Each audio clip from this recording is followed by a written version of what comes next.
Oh, good timing. You just walked in. I'm about to start. I'm about to press go.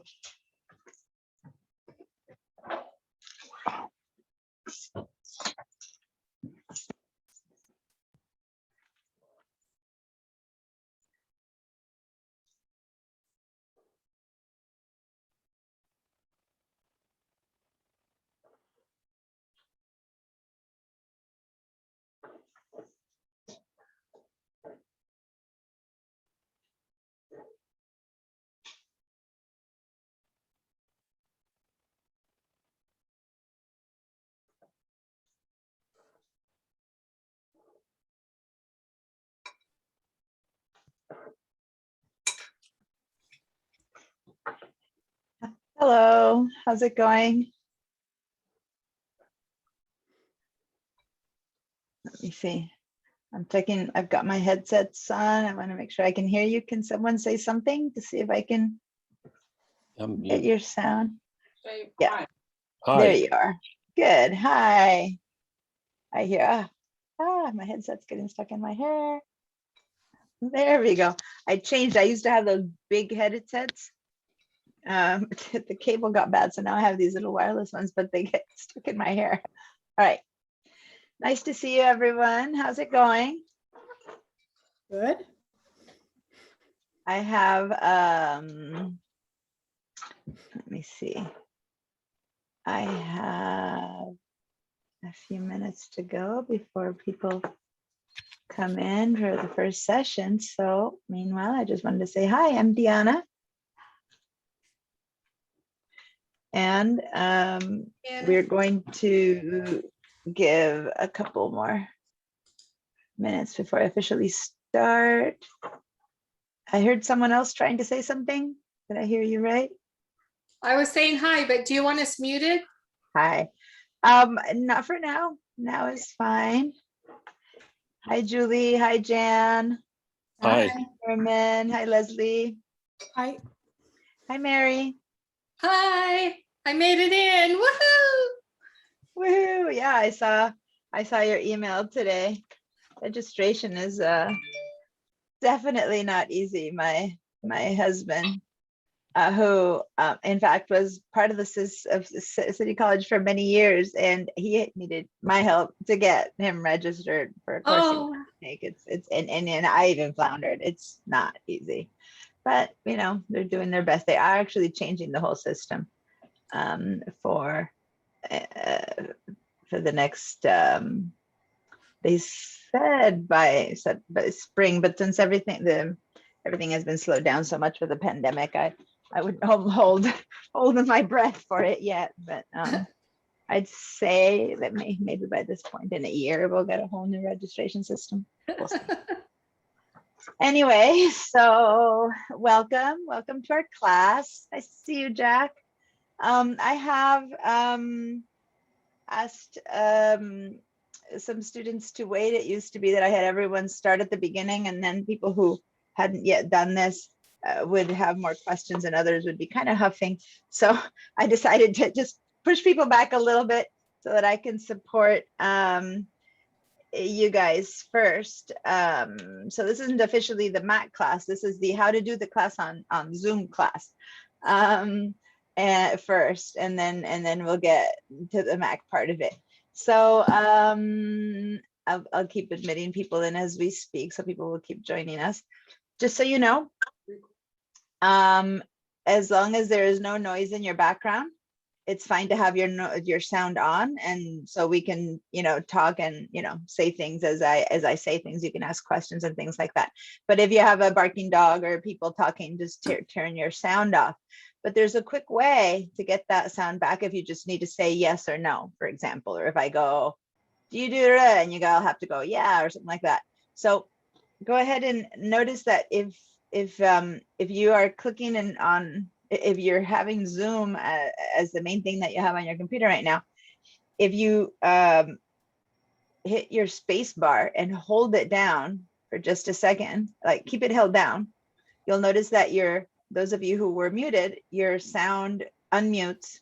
So go ahead and try that. Hold down the space bar and say, oh, this is cool, or something like that, and then let go. Works.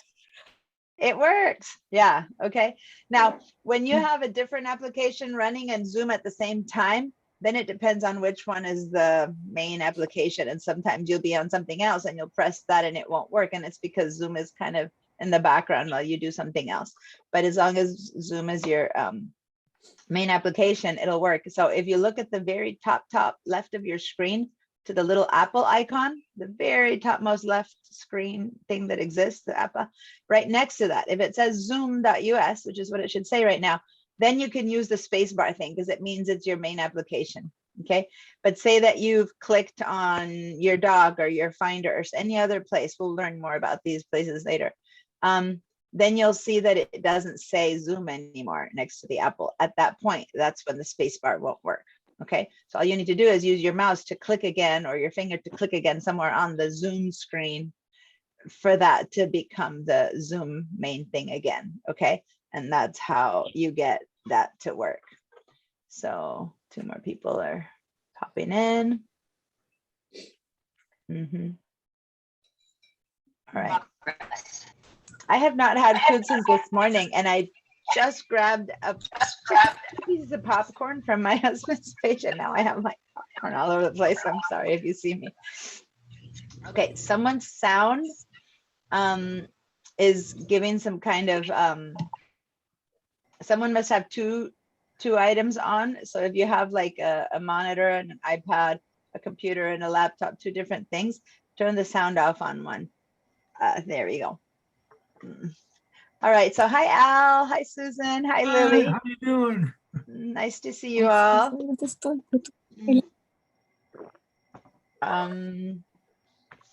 Did you have a question, Lily, or you were trying to turn your sound off? No, I can't hear you. Hold on. Oh, I'm just noticing that because I'm connected twice, and I'm trying to. I can't seem to connect. Hold on. I'm connected on another laptop. You'll know why later. And I'm trying to disconnect. Huh. It's not responding. I'm going to. There we go. No, can't do without audio. So if you happen to have 2 laptops, which for this class you don't need to, but some people do, and I'll explain that later in my other classes. So then you need to have the sound off on one of them, which is what I'm trying to do on that one, but it's not working. Okay. Lily dropped in and out. Okay.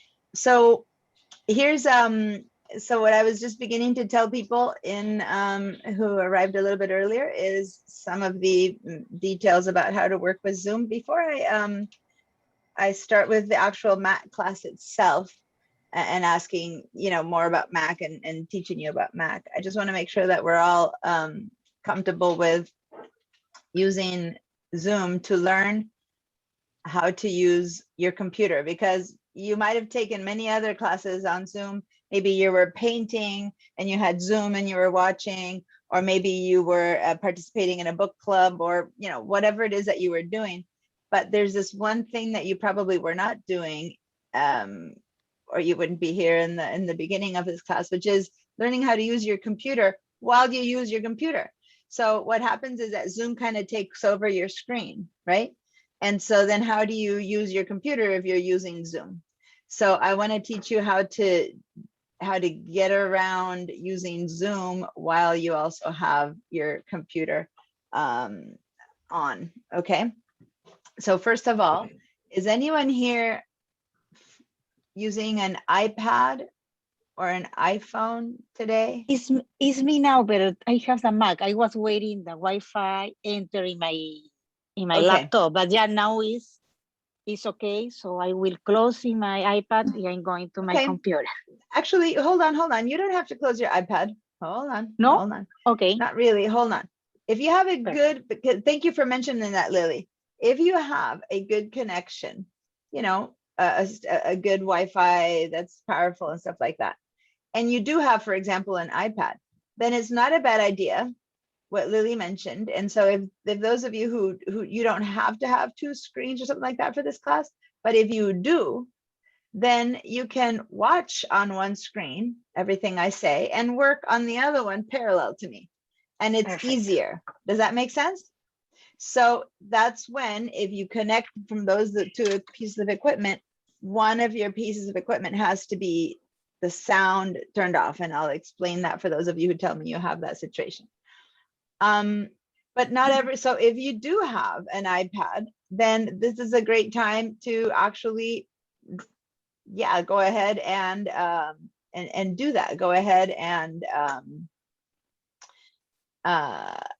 pull it up and connect, pick up, from your iPad or whatever you're using. If you pick up your email from your iPad, then you can just click on the same link and open up from your iPad. Or if you have a second screen, and I'm not sure if anyone here has a second screen, but if you do, then I can show you how to do that. And in which case, you don't have to worry about sharing your screen with sharing your Zoom with what's happening underneath. So whoever's in that situation, can you please wiggle your hands visually, or if I'm not seeing you, Jam and Herman, then you can. Okay, I see you, Debbie. Perfect. So Debbie, what is your second screen or an iPad, or what's that? What I'm doing is I'm Zooming with you on an iPad, and I'm using my MacBook Pro to learn how to use it.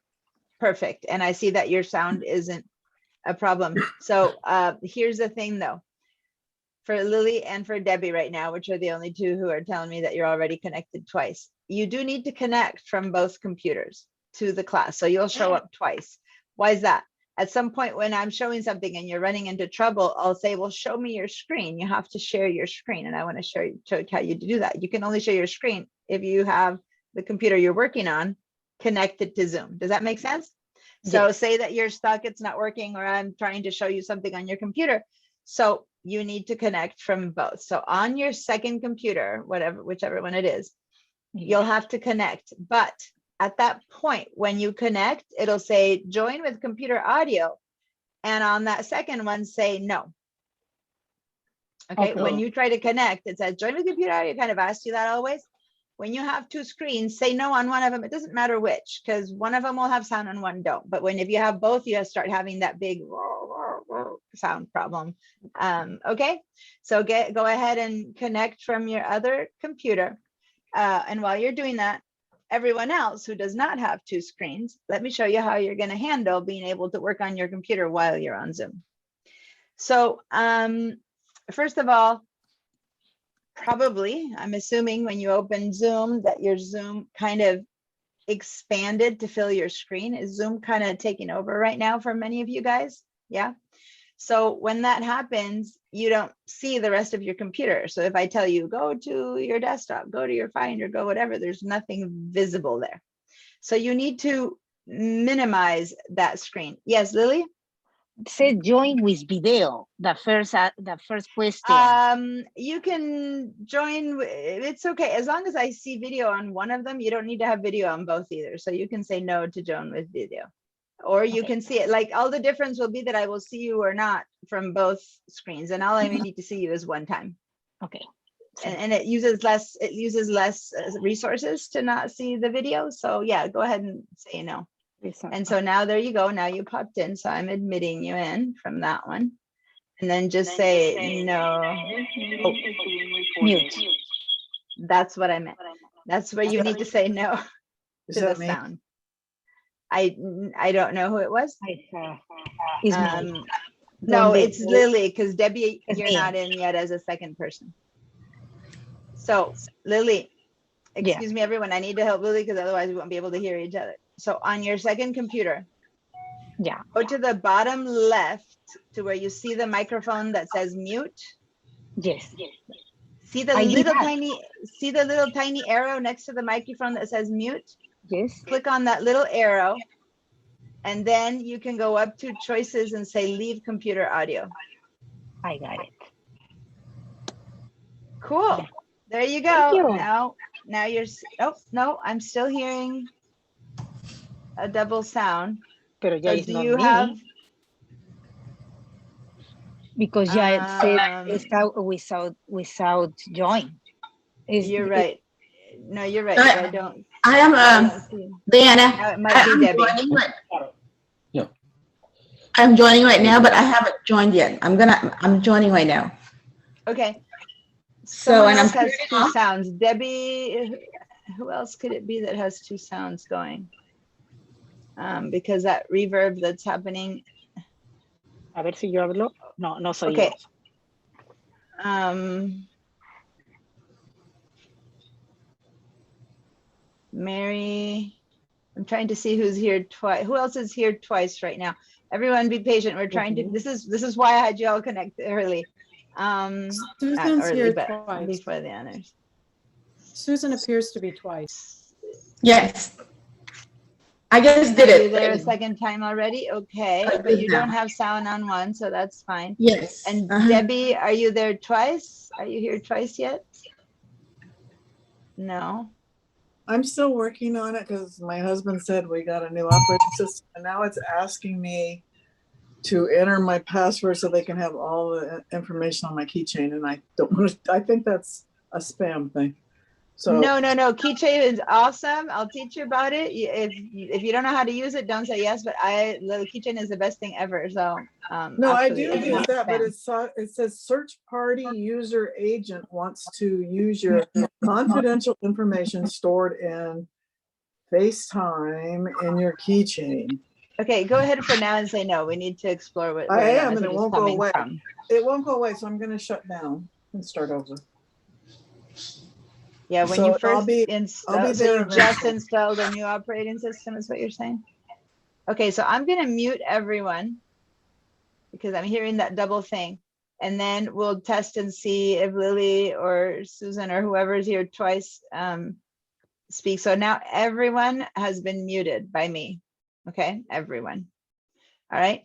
So now, Lily, can you try, you'll have to speak, you'll have to unmute yourself on one of them and you can speak and let me see if I hear you twice. You have to unmute yourself on I guess your iPad, I believe, whichever one is unmuted.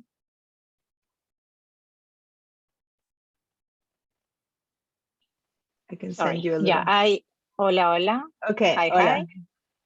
Hola, hola. ¿Qué tal? Muy bien. All right, Perfecto. so it's not you. Your sound is fine. It's not you. So I'll mute you again. So it's somewhere else, but we'll figure it out. Susan, can you unmute yourself on one of your pieces of equipment? Hello, my name is Susan. Hi, Susan. Nice to hear you. And you're bright and clear. So no, okay. Speak again. Can you hear me? Can you hear me? Yeah, I'm listening to make sure I can hear you, but that's where that's Is it where coming I'm from me? hearing the Is it the from me? weirdness. Yeah, but you don't. So I'm looking at your second one does not have sound. Let me see what it says here, sir. But you don't have Here. sound on the other one, so it can't be that. Does anyone else hear Yeah. that kind of strange thing in the background? Or is it just me? Because it could I be can me hear too. it. I can hear You it. can hear it. Okay, so Susan, we're gonna do this.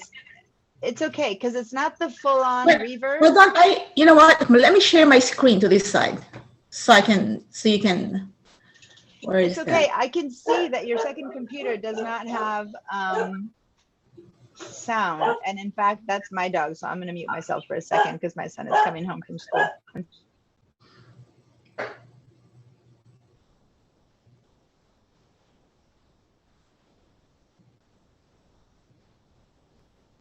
Sorry. When my son was coming home from school, my dog was barking. So I was telling him, pet the dog so that I can keep teaching. Because once he pets him, the dog calms down. All right. So Susan, what I'm going to do is you can just, as long as you remain muted and only open up when you need to speak, the sound that's the problem with you isn't a big reverb that we can't speak. It's just like a little noise in the back. So that's fine. Don't worry. You're doing fine. All right. Okay. So now that sound is taken care of and whoever's going to connect twice is twice, then now we have the people who are only connected with one screen. Okay. Those of you who are connected with one screen, the one computer you have, if Zoom is big and taking up your whole screen, or even taking up a lot of your screen, what we need to do is get to push it to half of your screen. Okay, so the goal is to have half of your screen with me talking at you and the other half available for you to do the things we're going to do. So the first thing you need to do with Zoom in the foreground, so look at your little Apple icon, which is your top left of your screen. And if you see the Apple icon there, it needs to say Zoom US right next to it. Okay, so if that's so, now the next thing you need to do, go to your keyboard, and the very top left screen of your keyboard is the escape key. It says ESC. Okay, so click on your escape key. Once you click on your escape key, if you can't find it, let me know. But once you click on your escape key, your Zoom should have done like this little where it kind of disconnected a little bit from the background. I'm seeing Leslie saying no. So tell me what's happening when you hit escape. Nothing. Okay, so is your Zoom completely filling your screen? Maximized? Okay, Oh, it's so the try, whole screen. what's that? It's pretty Okay. much the whole screen. All right, and what computer are you using? What is it, a desktop, a laptop? How's it? MacBook Pro, laptop. Okay, great. So maybe you already have maybe it's as big as your screen, but maybe it's not full screen, which is a distinction between full screen and just really big. So if you hit escape, that lets it be not full screen, but it might still be really big. So now what you need to do is be able to put your mouse, and the rest of the class I can show you things, but the only thing I can't show you is Zoom controls. It's so funny because when you share a screen, the Zoom controls disappear. So you have to just bear with me and trust this piece.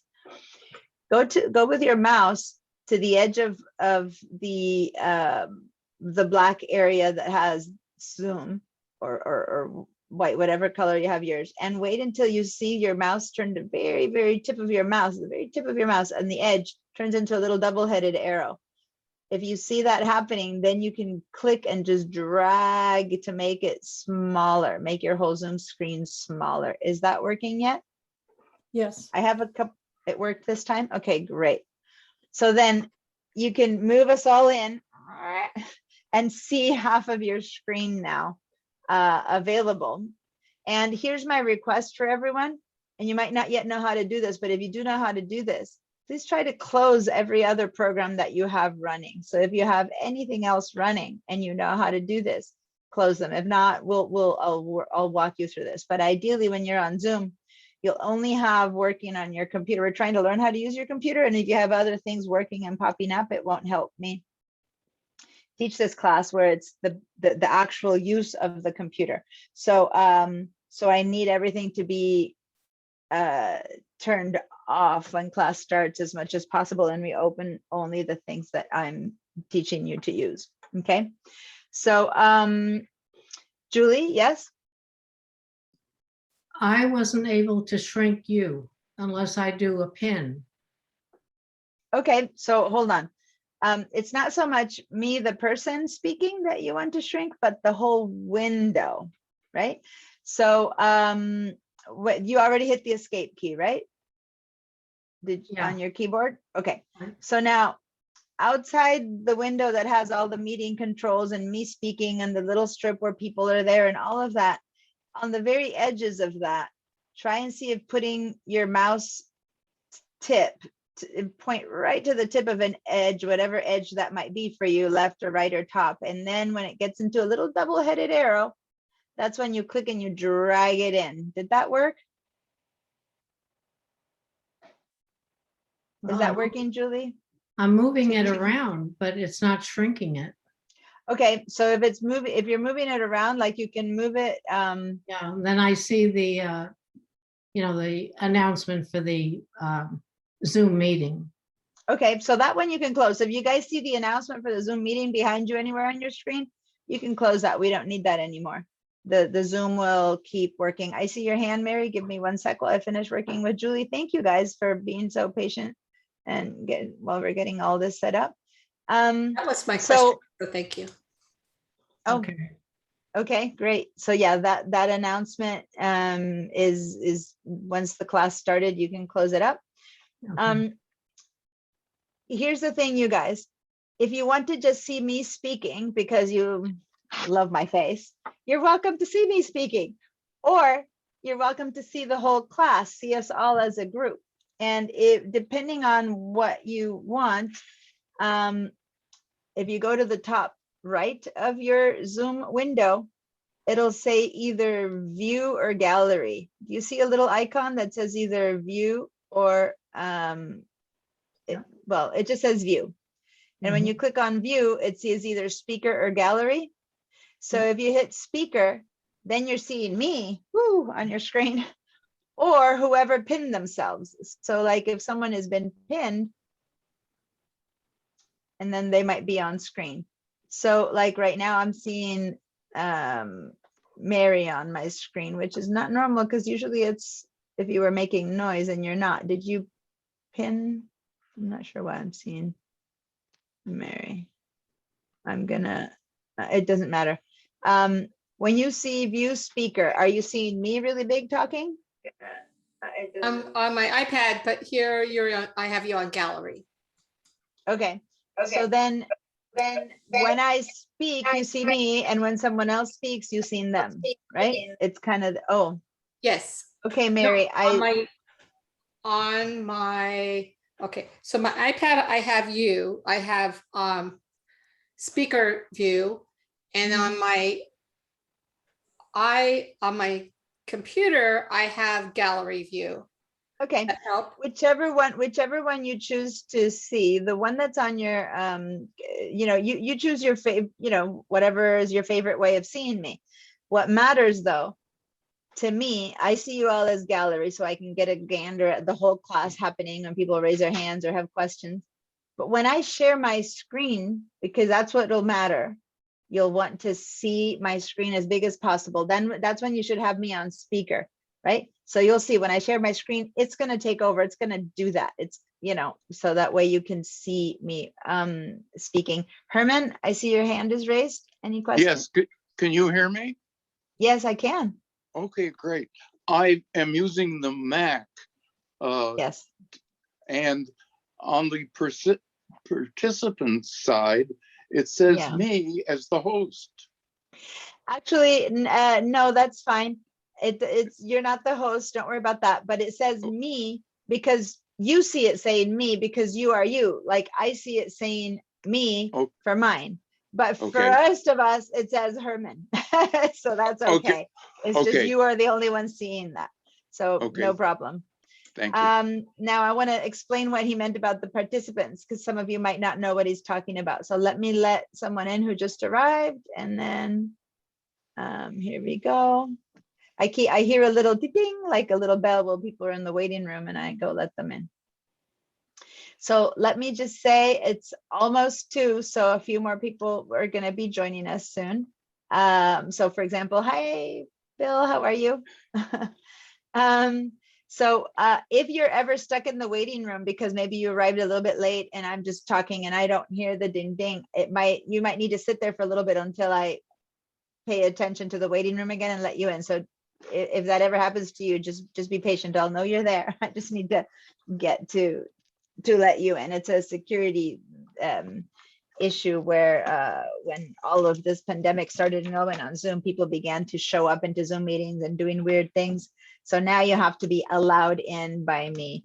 But what happens is sometimes I'm teaching and next thing you know, I forgot that someone's at the door, so to say. So not I forgot, I have to wait until I stop sharing my screen before I can let people in. Okay, so people, here's the thing. The one thing that I didn't show you yet, that I need to show you, is how to share your screen. And that's going to have to be done. Many of you have already done it, and so your settings are already taken care of. But if you have never shared your screen, right, the first time you share your screen on a Mac, and it's only the first time, it asks you to go through a series of security, yes, allow this person to share your screen and this and this and that. So I'll walk you through that, okay? And then after that, next time that you need to share your screen, it's just a simple click the button and we share your screen. So everyone's gonna have to go through that little curve of knowledge, but don't hesitate to share your screen because that's the best way to learn, not just for you, but for everyone, because the problem you have is probably a problem that the other half of the class is having, only they might not have said it as quickly as you did. Does that make sense? So I want everyone to be comfortable sharing their screen. Now, I have, do you guys notice on our screen that someone has their hand up right now? There's Herman has his hand up. Don't turn it off, Herman, if you know how to turn it off. Just wanted to show, see how it's staying up, like his hand is up. So if you want to speak and you're visibly, I can see you, you could just like motion to me and stuff like that. But if you are not showing your video like Herman, then I want to show you how to do that. And some of you know how to do that and some of you don't. So head down to the very bottom bar of your screen and you'll see that it says mute video on the left side. But as you move to the right, depending on how big your screen is, at the very far right of that black bar, you'll see the little smiley face that says reactions. Okay, so everyone click on the reactions. And if you don't see that, if you don't see the word reactions, let me know. If you see the word reactions, all is good. In which case the bottom button is raise your hand. So go ahead and raise your hand if you see it. So now I'll see everyone who has their raised hand. I'll know that it's working. All right, a couple more people just popping in. Okay, so I'm going to be asking you here and there to do things like, for example, raising your hand. And I need you to, when I'm asking you, let me keep admitting people. Here we go. Everyone else is showing up. Yay. So nice to see everyone. It's been so long for some of you guys. I'll officially give a welcome in a couple of minutes. Right now, I'm still helping with the basics of Zoom. So if you updated your Zoom as I requested before class, then the hand should be working. But if you did not see the reactions there, does anyone not see the reactions Zoom button? Okay, Susan, you don't see the word reactions? Okay, so there's two options. One, it could be hidden under the little three dots that say more. And if you have a small screen, see how right to the far right, it has three dots that say more. And if you see those three dots and click on it and you still don't see the reactions, then you probably have an older version of Zoom. And then your reactions are somewhere else. Okay, so that's something. Tell me, did you find it under the three dots, Susan or Debbie? Hi, Vicky. Hi, Lani. Should I be looking for it on my iPad or on my MacBook Pro? Wherever you feel more comfortable responding to me too. I find it's easier for me to support you on your Zoom that's on your iPad, sorry, on your MacBook, because the Zoom on iPads is a little bit different. And so Right. I don't know right now where your features are on your iPad. You know what I mean? Well, right now, the three dots are not showing on the MacBook Okay. Pro, but I've got a whole bunch of it is participants. Okay, so I'm going to get to that one in a minute. So if you move to the right of participants, if you don't see the reactions, then do you see the three dots that say more? No, because it's like covering up Okay. the whole right side of the screen. All right, so then I'm going to show you then where you probably can get your reactions. Everyone, there's another button there called participants. Do you see the button called participants? Click on the button called participants one time, and you'll see that you get a whole sidebar with a bunch of people, right? You see that Right. sidebar? Mhm. Now, you might not need to see the sidebar all the time. In fact, you might not need to see it at all, other than Debbie, at the bottom of that sidebar, do you see at the very bottom of that bar, do you see little icons like a raised hand and stuff like that? So this is just for Debbie or for anyone who did not find the reactions. Well, I have that next to all the people, to the right of all Yeah. the people. Okay, and But- at the very, very bottom of that, do you see little hand, a little blue hand and icons or not at all? No, but I did say it somewhere. Okay, because that's the place for the old version of Zoom. That's where you would have found them on those. So if you don't see them there, then you do have a newer version and we need to find out the reactions. Now, why do the reactions matter, you guys? Because when I say, okay, everyone tell me if you're done with this, or if you found that and you found this, then I want you to be able to use the reactions so that I know whether to keep going with the class. So for example, Susan just said yes, right? And now the hand that you all raised is still raised. And at this point, I don't need you to raise your hands anymore. At some point, I will ask you to raise your hands to say something. So now go click again on reactions and now lower your hands. And if you manage to lower your own hands, now go ahead and click on the reactions again. And now click on the yes check mark, which is the green yes check mark, and give me a little yes. Now, the good news about the yeses and the hands is that they stay. So if I'm trying to get a poll from you guys, like who's done and who's not done, then I get yeses and raised hands, okay? Now, look at the difference. If you go to the top row, the clapping or raise your thumb or little heart, any of those, go ahead and give me a thumbs up. And you'll notice, pay attention to the screen, the thumbs up is going to disappear in about 3 to 5 seconds. They just disappear. See how the thumbs are gone, but the yeses and the hands are still there.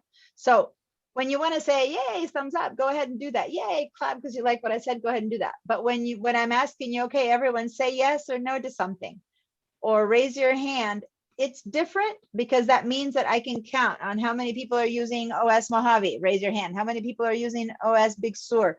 Give me a yes. How many people are using OS Catalina? Give me a no. And then I can see the 3 colors and know how to support you. Does that make sense? So I need you to be very specific when I say click on yes or no or raise your hand, because those stay and that lets me have an idea of what's happening in class. Now, just to make sure that you know how to, I will usually take all of this out when I'm done with knowing, but now for you guys to know how to take it all out, go back to the reactions and click again on the yes if your yes is on, and then it turns it off, or click again on your raised hand if your hand is raised and that turns it off. Now, if it was up, then if it was down, it goes up again. Okay, so make sure to leave it on off. And so so Herman and Debbie right now, go ahead and turn your hands off. And Lily, click on your yes again so that yes goes away, and Susan as well. Okay, so that way everyone is turned off. Later I will turn all your things off, but right now I want you to know how to do it yourselves. So I go don't to know. your, so Herman, go back to your little reactions icon, and then you'll see that it'll say lower hand, Yes, and click on lower hand and your hand will come down. Okay, is that it working? didn't. No. Yeah, I'm seeing that it didn't. Do you see the word lower hand there, or does it say raise Yes. hand? Yeah. Yes, it says, Uh-huh. now it says raise hand. No, it's interesting. It should be No. saying lower because your hand is Now still it's- up. Now it says lower hand. Okay, click on lower hand one more time. Give it a gentler click, like I'm hearing a big tap, and sometimes the buttons don't react when you make a big tap. Just do a gentle click on the raise hand button, and that might help. If not, I'll lower them from here for everyone, but it was just a test. Okay, so now I'm going to clear everyone's feedback. So now no one should have anything up. Okay, it's all clean. Hi, Carol. Nice to see you. All right, so I think at this point, everyone here is here who's going to be here. One person flickered on and off and didn't come back, so I'm not sure if what's happening, but hopefully they'll be back soon enough. And it's time to say an official welcome to everyone back to the Yay Mac class. Woohoo! Nice to see you. Some of you have never met me and you're wondering what's this weird person saying, and others have met me in person or on Zoom in the past in other classes, and hopefully you're as excited as I am. There's never been a session where we don't teach a Mac class, and for the first time ever in the 20 whatever years I've been teaching here, that in the spring session we taught no Mac classes. So for some of you guys, that was great. Yay, break. I got to learn yoga. I don't know. But for others of you, it was a desperate situation. So whichever it may be, I'm so happy to welcome you back.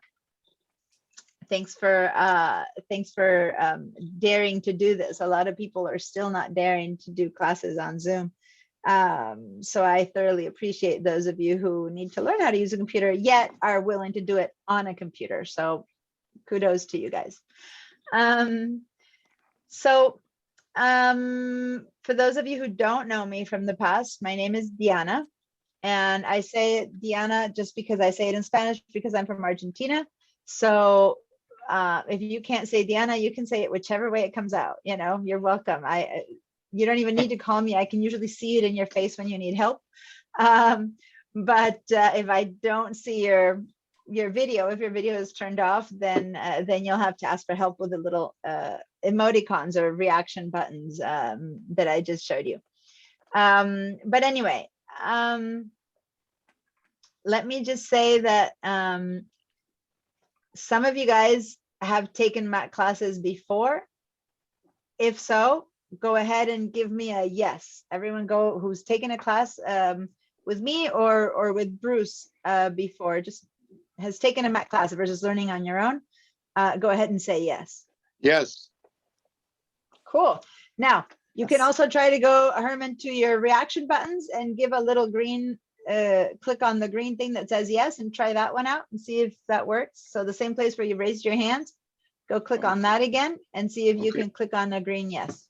My reaction buttons, and I missed it, that I could see that there's a place to click them, only shows thumbs up or thumbs down. Yeah, so you probably have them. You have the old version of Zoom. I So tried to upload newer Zoom, but because I have such an old laptop, I would have to get a new, I'd have to go to like a new, it just wouldn't let me. I don't have enough that's on my interesting. phone. Okay, so go to your participants button, turn on your participants button, Okay. and then you'll see at the bottom of the The participants yes. button, Okay, got there's yeses and nos. So that's the old version of Zoom. So you know, it works. It all kind of, it's just in a different place. All No, right, great. excellent. So I- those yes. of you who took a class with me before, cool. Yes.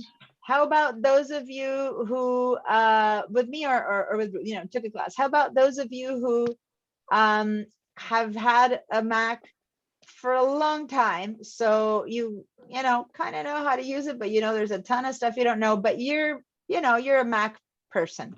For those people, I know this is weird to ask you to do that, but give me a raised hand. Just give me your raised hand, and that way that's people who you know, are Mac people but know that there's, you know, either a new version or a new thing, or you've used it on a basic level and wish you knew more, you know. So that's that. Okay.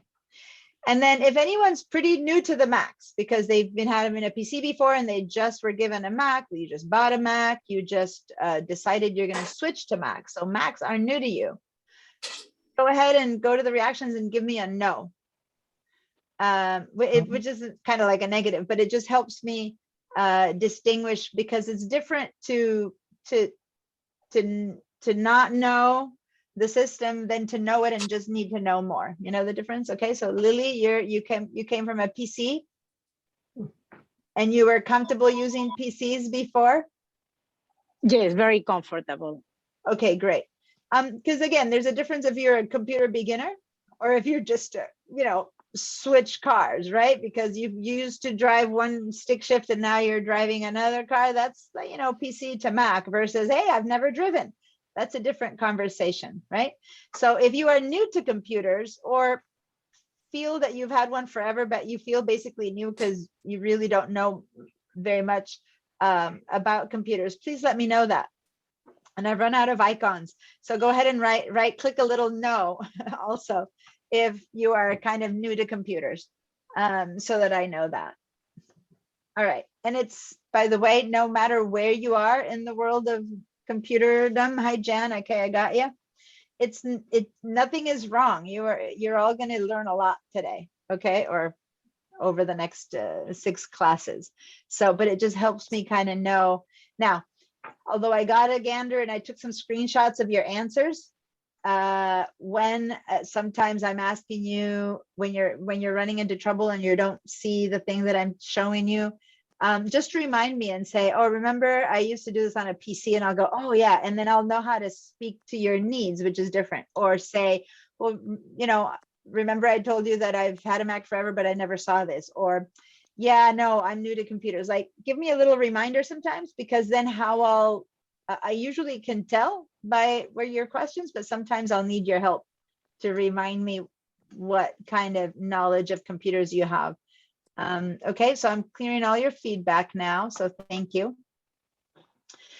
Now, before I can start teaching you about how to use a Mac, I need to go into a little bit of a deep dive fact-finding mission, which is what I'm doing next. So now that you've gotten accustomed to the yeses and nos and all that, and I need be aware that I do need you to answer. You can't be a no answer, because if you're a no answer, then I don't know what's happening. I need to know what kind of operating system you're running, because that's going to make a big difference in how I teach you what I need to know. So some of you guys have no idea what operating system you're running. How do I know what operating system are running, right? So now what I'm going to do is I'm going to show you how to find that out. And then once you all find out on your computers what operating system you're running, then you'll get to tell me that. Okay. So this is the first time that I'm going to share my screen. Ideally, I'll spend most of my time sharing my screen, because you guys don't need to see my face. You need to see my computer at work, right? So although I'll talk to you like this a lot, hopefully I'll be doing it while I am showing you things happening on my screen. Now, the first time I share my screen, it might be a bit confusing to have my screen, your screen, and Zoom and stuff like that. So I talked already with the people who came in early. I want to make sure the people who came in at 2, whether you have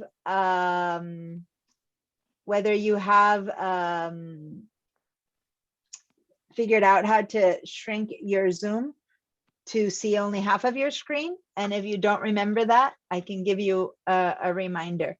So now, here's the thing. Some of you guys already began to answer me, but you're sending me a chat. So I forgot to mention the chat. So I'm glad you guys did that. Now, if you go down to the bottom bar, you'll see that one option is a chat. And since we've had a whole year of pandemic, people are seeing the chat a lot. But you notice that a lot of you who are writing, at least right now, are writing to me. Like it says to, and you wrote Diana Musacchio.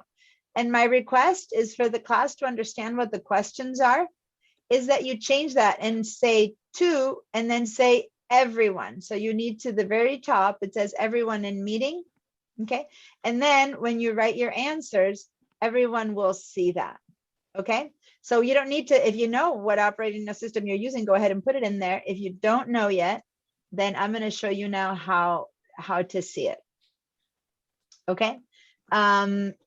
Now, if you have something personal to say to me, I'm not feeling well, I need to leave or whatever like that, yeah, you're welcome to say that in chat directly to me.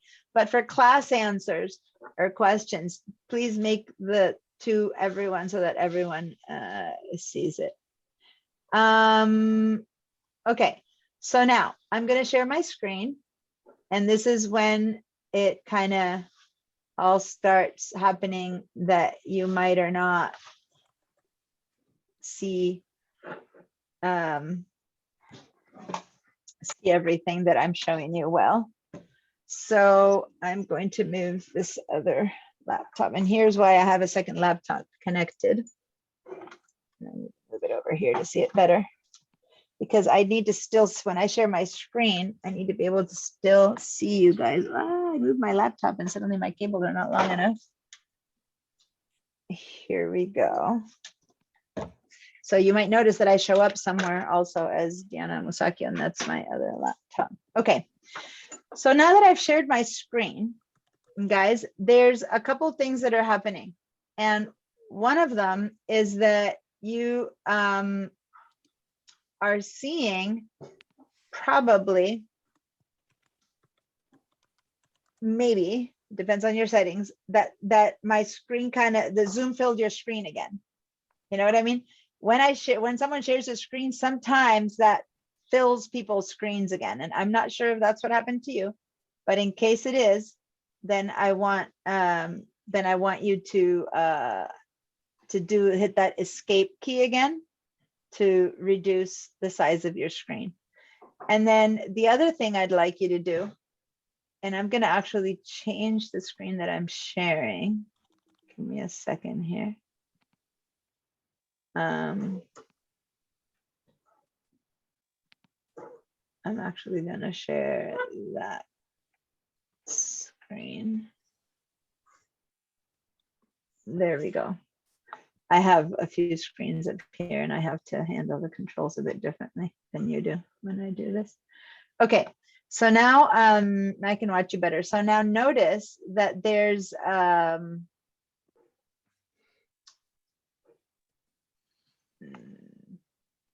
sorry, I set up a new system to track, because I've been teaching all spring or whatever, but not the MAT classes. And when I teach the MAT classes, I have to share my screen and use what I teach. So I have to set it up differently for the MAT classes. So I'm resetting the system. All right, so here I am. Okay, so if my screen is too big, once again, zoom me over. Now, if you have that strip of the rest of the students, you know how it kind of turned into it. When I shared my screen, you have a strip of photos of all the other students on the right side. That kind of hides some of your computer screen, and you don't really need to while I'm sharing your screen to see everyone. So notice that at the top of that strip, there's like a little line or a little square or two lines. You see what I mean? If on the top of that strip that you see other people, there's tiny little icons. Click on the smallest line, and you'll see how all the strip turns into just a little thumbnail. Does that make sense? And I'm not hearing you, and I'm seeing puzzled faces, so I have a feeling you don't know what I'm talking about. No. Okay, so then this is where I need your kind of little icons, exactly. And you'll find that when I'm sharing my screen, finding those little icons might be a little bit harder. So does everyone see a strip on the right side now, where you see all the photos of all the class people? If that's what you're seeing, give me a yes. So go down to your bottom screen to the reactions and give me a yes. Okay. Now, for those of you who are seeing that strip, which is only like 4 of you guys, or at least 4 of you found the yes, then that hides. If I tell you sometimes, okay, go to the right side, go and click on this, you might go, I can't see it. And it's because that strip is in the way, right? So if you hover over it, like if you put your mouse and hover over it, you'll find, oh, I know why I'm having trouble. Hold on. If you hover over that one, you'll see that it opens up into little icons. And that's where if you click on the little small icon, you'll be able to minimize that strip. I'm having issues here. All right, so it seems that it's only a few of you guys. As long as you see most of your screen and my screen, we're fine. The strip for me is on the top. Okay, so My if the strip is strip on the top too. okay, so if your strip is on the top, then it's connected to the whole it's connected to the window where you're seeing my share screen. Is that where you're seeing it? Correct. Okay, so that one you can't get rid of. As long as it's a strip and it's on top, that's fine. It's the floating one that tends to Okay. hide things. Okay. So 'Cause that's it why I was on was the saying side until you did the screen share, so I figured it was. it shifts. When I screen share, things shift, which is why I'm kind of trying to make sure that everyone can still see. Now, the goal is that you're seeing me, not me now, you're seeing my screen, which is just a boring old, well, not so boring if you're there in person, it's a gorgeous island, but the idea is that you're kind of seeing my screen on part of it, and the other half of your screen is your computer. Okay, so that's my goal now. All right, so now let me show you what I want you guys to do. I want you to go to the very top left of your screen and find this icon that is the Mac icon. I'm getting my computer is having a huge lag. My other computer is having a huge lag. Okay, find the little about the Apple icon on the top left of your personal screen now. And then right underneath that, you'll see about this Mac. I mean, after today, you'll begin to really get the whole flow of how when I share something and what's your computer and what's my computer and all that. So if that's confusing to you, bear with us. It'll work out. I need to stop. I have something going on with the laptop that I'm using on the side that I need to fix, you guys, because it's gonna not work. I have it connected to another monitor and it's heating up. It's a very old laptop and it's heating up and I don't want to fire to start. So, Is this available to see later, to watch later? yeah, I'm sorry. My computer. Yeah, I'm sorry for this part where just tune me out for a second where I'm dealing with my second laptop. Okay. All right. Okay, so now I'll answer you in a second. I'll show you how to get to the recordings to see everything later. I know many of you guys are gonna love that part of the class being on Zoom.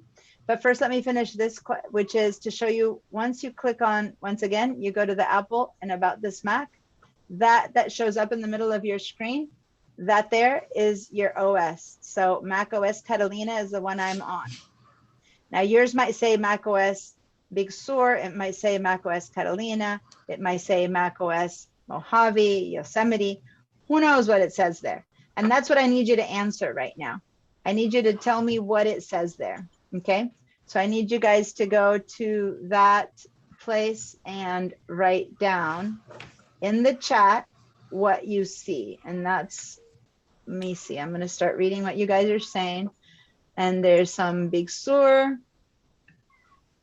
Mojave, Catalina, Big Sur, Mojave, El Capitan and Mojave. I know who that is. Bill, yep, that's Bill. Big Sur. Okay, so there's quite a combination, right? If you guys can see in the chat that there's about, I can't tell right now, but about one third Big Sur, and then the other 2/3 a bit of everything else. High Sierra. Okay, I see High Sierra there. Catalina. Okay, great. Now, just for a visual reminder, okay, just for a visual reminder, can you go to the reactions to the emoticons? And can you give me a raised, oh, Jan, you're raising your hand though. So first let me answer Jan's question, but everyone else, raise your hand if you have Big Sur, or give me a yes if you have Catalina, and give me a no if you have anything that's not Big Sur or Catalina. Okay, so yes is for Big Sur. Sorry, hand is for Big Sur, yes is for Catalina, and no is for anything else. And Jan, you had a question? No, I'm fine now. Okay. You see. How do you Right, so- hit no? I don't see a no. When you go to the emoticons, There's no no. That's interesting. Where are you finding them? Under the word reactions? Yeah. Oh, okay. So then you have an older version. So go click on the word participants. Go click on the word participants. Yeah. Okay, at the very bottom of all the participants, there you have a little blue hand, a yes and a no. Do you see that? No, I Really? You updated. don't- I updated it yesterday. You updated it, but in the reactions, you don't see a no. No. Are you saying the words no? Or are you Yeah, saying, no, it's a little red button that with an X. oh, I didn't know That that. way, was it. yeah, that's true. And because when you hover over it, it gives you the little word no, but you're right. Thank you for clarifying that, Julie. I forget that it doesn't say the word no, Yeah, but it shows it underneath, right? okay, yeah. Okay. I didn't put my mouse there. Sorry about that. No, I apologize because I usually try to clarify and I didn't understand your question. Okay, great. All right, so that gives me a bit of a visual of what's going on. Okay, so Big Sur people. That's about 1, 2, 3, 4, 5, 6 of you guys versus 1, 2, 3, 4, 5 Catalinas. And then there's the people who haven't answered yet. So now just to clarify, Jack, do you know what version you're using? I can't hear you. I'll unmute myself. Can you There hear you me? go. Yeah. Yes, I can. I'm using Big Sur 11.3.1. Big Sur. Okay, great. So you're Big Sur. Vicky, what are you using?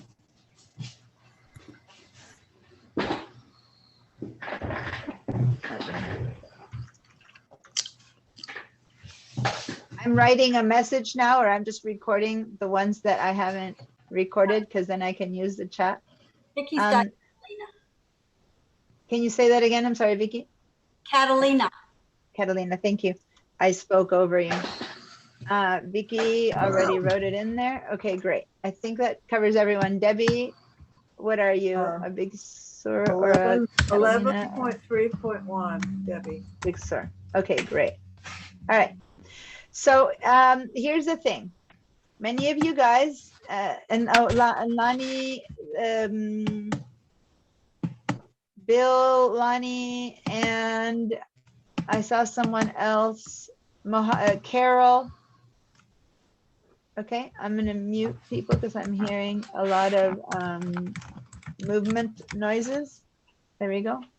So Bill and Lonnie, there's like 4 people of you guys who have Mojave or lower. Only one. It's High Sierra. And Bill, what are you on? I can't see yours. El Capitan and Mojave. Okay. So El Capitan, Mojave, and High Sierra are the ones that exist that are lower than Catalina. All right.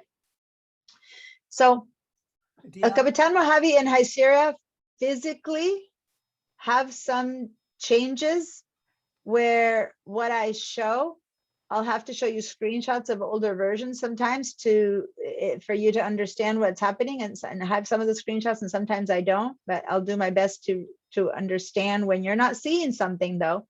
So those people who have anything that is not Catalina or Big Sur, when I say you'll find it here, you have to tell me, oh, remember my OS is High Sierra, or remember my OS is Mojave. So remember what kind of OS you have, because then I'll go, oh, duh, of course you don't see it. You'll find it here, or, oh, in your version, it doesn't exist. Does that make sense? So I need you guys to be in charge of reminding me that your version is older when I'm trying to help you and what you're seeing is different than what I'm showing. Big Sur and Catalina, though, are more similar. Actually, visually, the icons look a bit different. So they're square, they're rounder, they're more stylized, but the windows and the dialog boxes and the things that I'll show you are very similar. So Catalina that I'm showing and Big Sur that many of you guys have are much more similar. So you should be fine. But if at any point I'm showing you something, be aware that I am showing Catalina. So I have, as you can see over there, Catalina on my computer, and I was hoping to put Big Sur on my laptop so that I had both versions as I did up until last session, but my laptop won't accept Big Sur. Catalina's as far as it'll go. So you guys have a limit on your old computer as to how far you can update, and my laptop has reached its limit. It can't go beyond Catalina. For a lot of people, Catalina to Big Sur is a big jump because the operating system Catalina to Big Sur, while visually it's not so different. Operationally, it's different. Okay. And so a lot of older laptops can't handle can't handle let me do a screenshot of the people who have Big Sur. There we go. That's my Big Sur screenshot. I needed that for a record keeping later. Operationally, it really changed how efficiently or not the computer uses its parts. They have new chips. Anyway, I'm not going to get into a lot of the hardware conversation right now, but visually it's not that different. So that's good news for teaching. Versus visually, you'll have some differences with Mojave and everything else. Now, Bill, you mentioned you're about to buy a new computer in your email to me, right? Okay. So I'm tomorrow. I have an appointment at the Mac store. So all I'm right. getting on a brand new iMac, and so I don't know what's going to be on it. So cool. It'll be Big Sur. It will not be the new one. You'll notice in my handouts, I'm going to take you to my handouts today, and you'll notice that I have a handout with all the versions. And under the newest version, which is 12, it has question mark because they haven't decided the name on it. Like the name, it just says Mac OS 12 question mark because they don't know yet which landmark might make the name. Which California landmark might make the cut for the name of the newest version. So they're still selling things with Big Sur. But supposedly in June, the new OS will come out.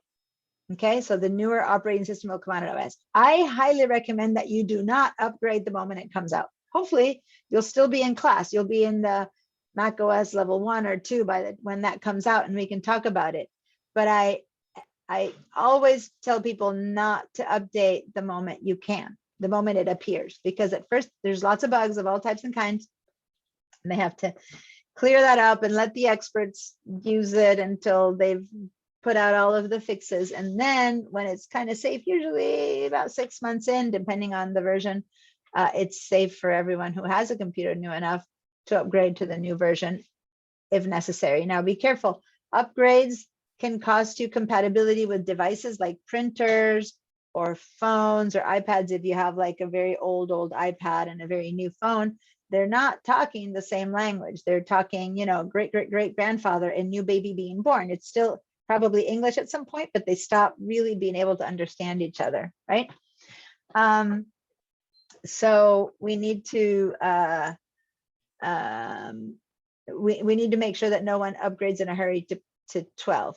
Now, for those of you who are in Catalina, I got this question a lot. So this part is very, very theoretical. The first question that people begin to ask me is should I upgrade? Right? And I got a lot of those questions on the email. And I'm going to say it depends on your computer and your needs. Okay. So sometimes you have a computer that does not let you update. And sometimes you have a need for a certain application that if you update, you can't use that application anymore. Okay. So don't just update before first finding out what your circumstances are. So everyone who is where they are, stay where they are. And then as class goes by, I just want to see the brakes. Say, I hear them. I have 80,000 miles and they're squeaking. Okay, I just muted Jen. There we go. Okay, so Lily is asking, where can I go to avoid an update? Okay, so where are you, Lily? There we go. I lost you for a second. Yeah, I see you. I'm gonna say that upgrades and updates are two different things. Okay, so updates versus upgrades, and I just put the words there for everyone. It's two different creatures, and you might be asking the right question or not, but I want people to understand that they're not interchangeable. And updates you want to happen automatically. That is good. Upgrades you don't. Okay, so updates are good to have automatic. Upgrades should not be automatic. Okay, so are you seeing on the chat where I'm writing those things? So those are good things to take note of if to begin to learn the difference. So here's the thing. Updates are the things that protect your computer. So say that you have Big Sur, say you have Catalina, whatever you have, when they find a bug, a problem, a vulnerability, a virus, the company sends an update to your computer and says, please update to protect your computer and fix that bug. So you want updates to happen. That is good. That keeps your computer running smoothly, right? Or if someone set out a new virus, it's an update to save your computer from that virus and stuff like that. So you should not want to turn off your updates. But if you want to, I can also show you how to do that, but that's not necessarily a good idea. On the other hand, an upgrade is when you change from Mojave to Catalina, Catalina to Big Sur. That's a huge thing for your computer. An upgrade should not be, and they're going to prompt you and say there's an update available and it's the whole OS. And you shouldn't just say yes to that until you really know if you want to do it, to see if it's good for you and your computer and all your other devices. Okay, so I'll show you where to change the settings for this. Not right now, but I will. So I just wanted to be clear that updates are good. So how do you see updates? So over here on the screen that I'm showing you here right now, notice that right here it says software update. And let me actually put a little tiny bright light on the tip of my spotlight so you can see my mouse a little bit better. It's the best we can do is this little tiny bright light that's on my mouse, which isn't very good, but that's all we can do to make it be seen better. And do you see here in this window? And if you did close this window already, then I'm going to, again, where I got it is from this little Apple About This Mac. So you go up there and here it, and I'm gonna just keep it near the Apple. Here's where it says software update. Another place that it might say software update is from the Apple over here. See how it already is telling me system preferences, one update. It's giving me a warning. You see that over here where I'm getting that little warning. So you might have under system preferences a warning that says one update is available or not. If you're all updated, it might not say anything. But if you do have something to update, it might be taking you to one update. Either that or you might see it here. So everyone, since everyone should have this window open from before, everyone go ahead and click on software update. Click on that. And when you click on that, it'll come up and tell you if you have an update available. Now, this does not mean that you're making the update happen, okay, at all. This is just meaning that you are checking to see if there's an update available. This is telling me, yeah, I can upgrade. And it's kind of weird because it's after updates, but then it tells me I can upgrade to Mac OS Big Sur. See that? I'm not going to upgrade right now. Okay. So this is not something I'll pay attention to, but I'll be getting a reminder all the time. Hey, one update available. It'll just remind me that it's possible. If your computer is too old to accept an upgrade, it won't say that. It just won't have an upgrade available for you. And that means that you can't upgrade beyond whatever you're at. So people who are on Mojave can probably go to Catalina. People who are in High Sierra, you might be stuck there. You might be stuck on Mojave. You might be stuck on wherever you are. And if you don't see an upgrade available and you have an older version, that's because your computer can't upgrade anymore.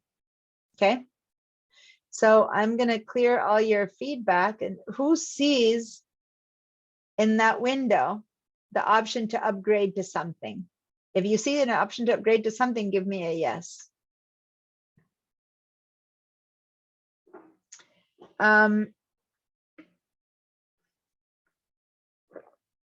So Michael, you're mentioning that you're seeing a yes, but you're already on Big Sur. So what is it telling you can update to or upgrade? Not upgrade, mine was an update. Update, okay, great. That's Sorry. why, yeah, I was gonna say, hey, no, but see you guys, there is a difference there. Update, if you see the word update, not now during class, but after class, go ahead and click on it because an update just means it'll protect your computer. You have a version of Big Sur, which is the most you can upgrade right now, but there's probably a security system flaw that got found and it's sending you an update, and you should click on an update. But if you see the word upgrade like me, hesitate and go, let me find out if I need to, or if I can, or if I should. Okay, so on my laptop, I only have Mojave. No, I have Catalina. Yeah, I have a Catalina on my laptop. And if I go to software update, it just says, nah, it's up to date. Your Mac is up to date, Mac OS Catalina, and it will not let me update it anymore, even though I know Big Sur exists, okay? Now, do you see down here the automatically keep my Mac up to date sentence? Okay, so you could have this checked, unchecked, or you could have a line across it. So I'm pointing to, and how I got this window again? I went in this window, I clicked on software update. And under software update, at the very bottom, it says automatically my Mac up to date. If you have it turned off, then nothing will ever update, and it's up to you to update it on your own.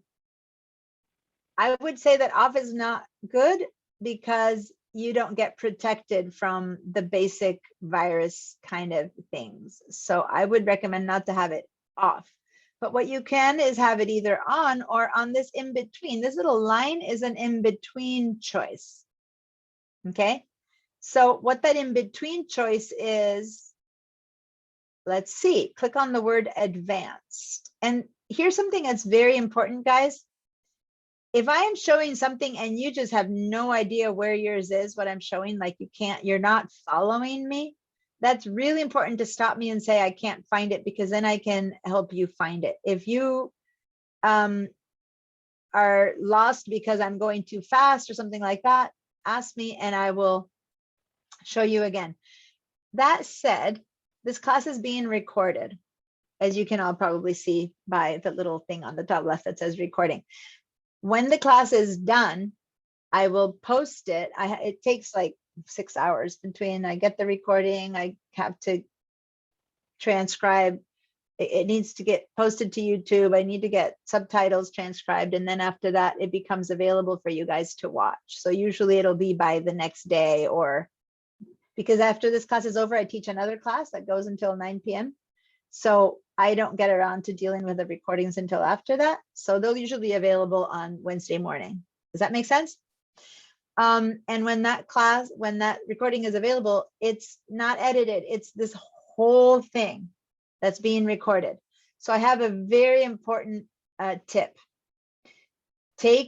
Have always a notepad next to you with a piece of paper or notepad.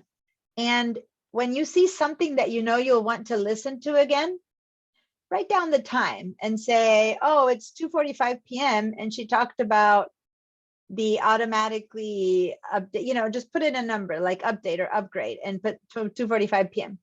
So then you'll be able to go to your recording and go, oh, so I can flip through all the stuff I don't need, and I can go up to an hour after class started, she started talking about something I need to listen to again. Does that make sense?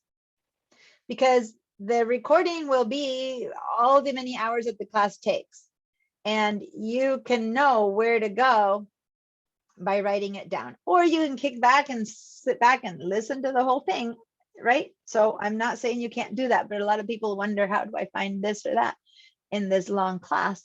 And the way you find it is by writing it down when it's happening, that you'll know you'll want to see this again, okay? Or remembering. All right. So let me explain about this, whether keeping the Mac up to date or not. Let's go ahead and click on the word advanced.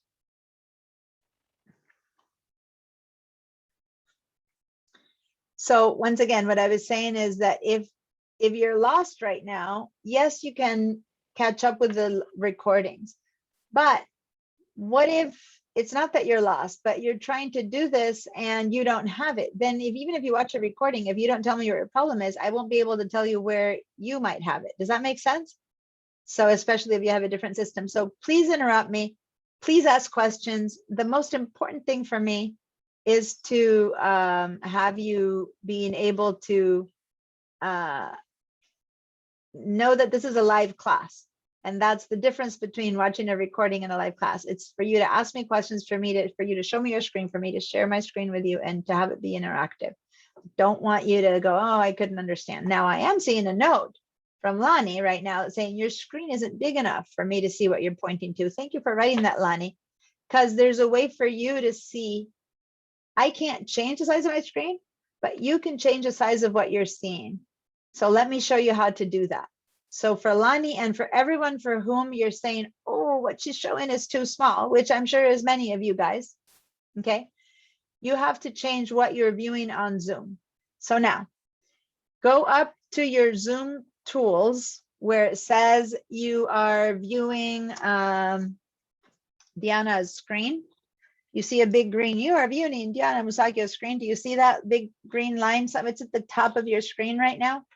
And you might have something in the way, you need to move things around. Okay, so see how on right when the green ends, it says view options. Click on view options and you'll see how you can change your view. You can change and see it at 50% or 150 or 200. So you can change the size of what I am showing to you. Does that make sense? I can't control what you see, only you can control what you see. All right, now it can get so big that then when I go to another part of the screen, it doesn't work. Now see, when I move my mouse, normally what it could be doing is following and is showing you what my mouse shows. So that if I now move my mouse all the way to the right, if you're seeing only a portion of the screen, then maybe your vision is now seeing me having moved all the way to the right, and it kind of moves, and I move my mouse back and it moves back. Are you seeing that happening? So This that is kind of better. This is better what you just did. Yeah. Okay. Thank you, Lonnie, so much for writing that. See how when people write things and tell me things or speak things. And by the way, Lonnie wrote that at 2:44. I didn't notice she wrote it until 2:48. So that's 4 minutes where she has a question that I'm not looking at the chat all the time. So please interrupt me with a voice, like go ahead and interrupt and say, hey, can you help me with this? If you see that you asked me something that I haven't answered, like if you wrote something in there that I haven't answered because it scrolled up too fast and I just missed it, tell me, hey, check your screen, or hey, I can't see, you know, like speak up as well. And that helps me be aware, because my eyes can't sometimes miss things that are on different screens. All right. So thanks for asking that. Hopefully everyone can see better now what I'm showing. And so now here in the software update, and how do I get there here again? I got from the Big Sur window where it says software update, sorry, Big Sur, from the software update window where some of you say can't go anymore, some of you it says upgrade. The advanced window gives me choices. Now, if everything of this was checked on, if all my choices were checked on, then this here would show a check mark. If everything is off, then I would have nothing in this box and I would have to check out on my own. But if some are on and some are off, as in this case, then I get that line where I don't want my computer updating automatically every app all the time, right? So I have it off. I don't want to install Mac updates all the time. So actually, I don't know why this one's on. It should be off because I don't want to have that installed automatically. So I'm going to go turn it off. Sorry, I got that wrong. I do want updates to I don't want upgrades to turn on, but I do want updates to turn on. But I just wanted to show you, I want to change this, right? So say I want to change this. Yeah, I will. I'm heading to that. Carol's asking me to explain the reasons to my choices. So first, let me show you what happens if I try to change them. If I try to say, turn this off, I'm getting a new window pop up. You see this one? So while we turn these on and off, when you try to turn them on and off, you'll get something says, whoa, you're trying to change something important on your computer. So you're going to have to give me a password to make me make sure that you are you and not just your grandchild who is playing around on your keyboard messing things up. It's good. All these times that it checks for security. So this password that it's asking for is my system administrator password, which is basically that password you put on your computer to turn your computer on, if you have one, that's what it's asking for. If you don't have it, so I'm going to put in that password to tell it, yeah, it's okay. I know what I'm doing. And see how it turned off? Now, I didn't really want it off. I just wanted to show you that process. So I'm going to turn it on again. So now let me explain that I can turn them on and off. Now that I've given it the password, I can turn them all on and off all I want. Nothing will happen until I say okay. So here it is. Do I check for updates? What are updates? Are they good or bad to do? I want like answers from everyone. Good. Yeah. Okay. I'm seeing lots of yeses, thumbs up, heads nodding. Yeah, updates are good. I want to check for updates. That doesn't mean they're going to get installed. I just want to check for them. Do you want to update new updates when they're available? Well, if you do that, then updates download automatically.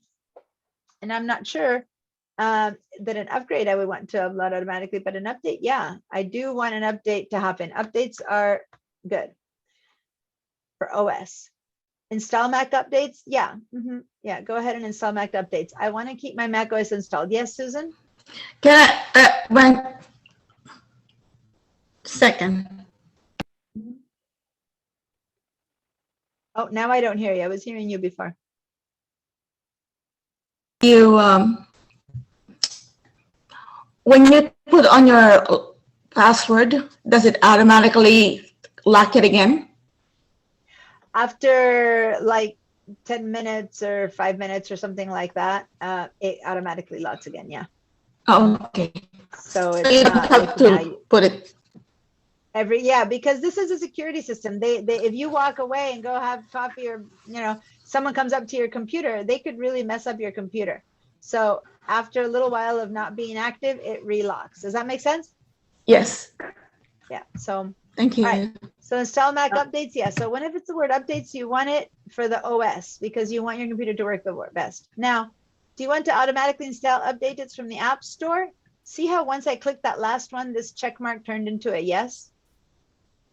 Now everything is on. Okay. Now I hesitated and I said no to that one because I don't want to be in the middle of an intense process. I use some intense I'm a graphic designer. I use some intense. I don't want in the middle of something intense when updates available to suddenly have that start happening automatically for me. That's not so important, the apps for a class. What I'll do is it'll warn me that there's an update available. And then maybe at the end of the day or once a week, I'll just go ahead and yeah, sure, go ahead and update those guys, right? So I don't want that to happen automatically. Now it's your choice. If you want to forget about it and you want a computer to always be working at its best and everything to be updating all the time, go ahead and say yes to everything. The only one that I really think you need to say yes to forever, even if you turn everything else off, check for updates and install system data file and security update. You should always have that one on because that's the one that matters. That's where viruses come into your computer if you don't have the security updates. Okay. Now, security updates don't happen all the time, but when they do, they make you restart your computer. So a security update is a bigger deal in that it really makes you turn your computer off and turn it on again.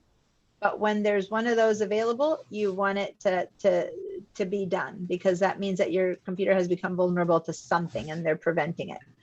On the other hand, the rest of them, you get to do whenever you want. So that's kind of my default setup. You don't need to imitate it. You can have nothing on. You can have some on. I always tell you the reasons and then you make your choices. But I highly recommend to have the security updates on automatic. The rest of the upgrades usually do not make you turn off your computer. All the rest of the updates, usually they just happen in the background while you're doing whatever you're doing, checking email, watching movies, writing your novel, whatever you're doing happens in the background. The only one that usually makes you restart your computer is the security updates because they really need to go into the very bottom of the system. Does that make sense? All right, great question, Vicky. What's the difference between download and install? So download means that the update downloads into your computer, meaning on the internet, there's a file that needs to be put in your computer. It downloads, and we're going to talk a lot more about downloads and installations later. So this is a great time to introduce the question. You can't install something without it coming into your computer. So it downloads into your computer. Be careful. I'm going to mute everyone because there's some house noises again. There you go. Oh, doesn't seem to have muted everyone. Mute everyone. Okay, now everyone's muted again. Sorry, I don't want to necessarily shut you up if I want you to speak, but when I'm hearing house noises or, you know, things like that, then I can't individually shut you up, so I shut everyone up. Sorry. And then you can unmute yourself again to speak. Okay, so a download just means that the software entered your computer, but it still isn't working and running. In order for it to work and run, it's like you went shopping and you bought a new shirt and you put it in, you know, or something that comes in a box. You bought a box of, I'm trying to blank, I always think of box. Something arrived from Amazon on your doorstep, and yes, it's in your computer, it's in your house now, but you haven't opened the box yet. Installing it means open it up, setting it to work, making it work. So you need to, it's two different steps. Having it in your computer is downloading it. Installing it is actually having it run and set up and workable. And it's two different steps, okay? So I want the Mac updates to install whenever there is one, the Mac OS and the system security updates. But the app updates would be like other applications that are on my computer have an update, like Zoom has an update. Well, if this is on, it would have updated for you guys automatically. You wouldn't have had to update it. But if this is off, well, not automatically, it would ask you, should I update? And you'll say, yeah, but it'll kind of do the whole process. By having this off, I have to go check for updates. So this is not the best choice for people who want to mindlessly make their computer just work, okay? It's just my choice because I tend to not want to interrupt big processes, that's all. So I would kind of recommend almost all of them to be on for most people, unless you have a specific reason, which I do, and I have one off. All right, now if you have them all off, then that would be empty. All right, any other questions about this window? Now, how do those upgrades or updates happen? Well, what happens is, since we told it to check for updates, right? What happens is that when I go up here, it'll say system preferences 1 update, App Store 3 updates, it might say. And that's because I have this one turned off. Mine doesn't say that, it doesn't update, so it warns me that there's something to be updated. Now I just actually updated last night my system, so I don't have any updates, and my only update here is the Mac OS that I'm not going to use, so I'm fine. This is as good as it can go. But on my laptop here, for example, I went to the app store and it says 1 update. So I'm going to actually share my other screen. So I'm going to stop this share for a second, and I'm going to share from this other computer. Okay, so now I'm sharing from my laptop. And I don't need that. I have a lot of different things open, sorry, didn't mean to. Okay, so on this one, okay, so now that's cleaner. So on this one, I'm on macOS Catalina. See, this laptop is from 2012. And when I went to the Mac to operate, to upgrade this one, it says, your Mac is up to date. It doesn't tell me I can go to Big Sur. That's because I can't, okay? I'm set up in such a way that this computer is too old to upgrade anymore. But if I go up here, it's telling me that I have an update on the App Store. So if I click on that, it'll take me to the App Store. And here it's telling me that there's an update available, and it's asking me to sign in to do it. And again, if you all go ahead and do that, by the way, everyone, go to your App Store. Let me close on this again. So even if it doesn't say update, let's go to the Apple icon and hit App Store. And by the way, had I clicked software update over here, it would take me to the same. No, that one takes me to the software update. App Store. Deanna, Has everyone opened their App Store yet? mine says 4 incompatible updates. Okay, So here's the thing, you have, for example, Zoom is an example. Someone mentioned that. You have High Sierra, right, which is at this point a very old OS. So even though Zoom has an update, for example, it just won't work for your computer. So it's warning you, Zoom has updates, but they just can't install on High Sierra. So either it's time to move up from High Sierra, or hey, this is the best, the newest Zoom you're able to get, kind of thing. And I'm saying Zoom, but it might be that it's something else that it's warning you that there's an update. Does that make sense, you guys? It's a great question. I don't have that example here, so thanks for showing that. So yeah, so I'm gonna, when it asks, if perchance this pops up for you to continue sign in with your Apple ID, did that pop up for anyone else? I just set up this computer to teach with you guys today, so I don't have my passwords already installed, but if it does ask you, I just want to point out, because this is a big part of the class, let me just write in here that the administrator password or computer password is one thing. Okay, and I'm writing that down. And the Apple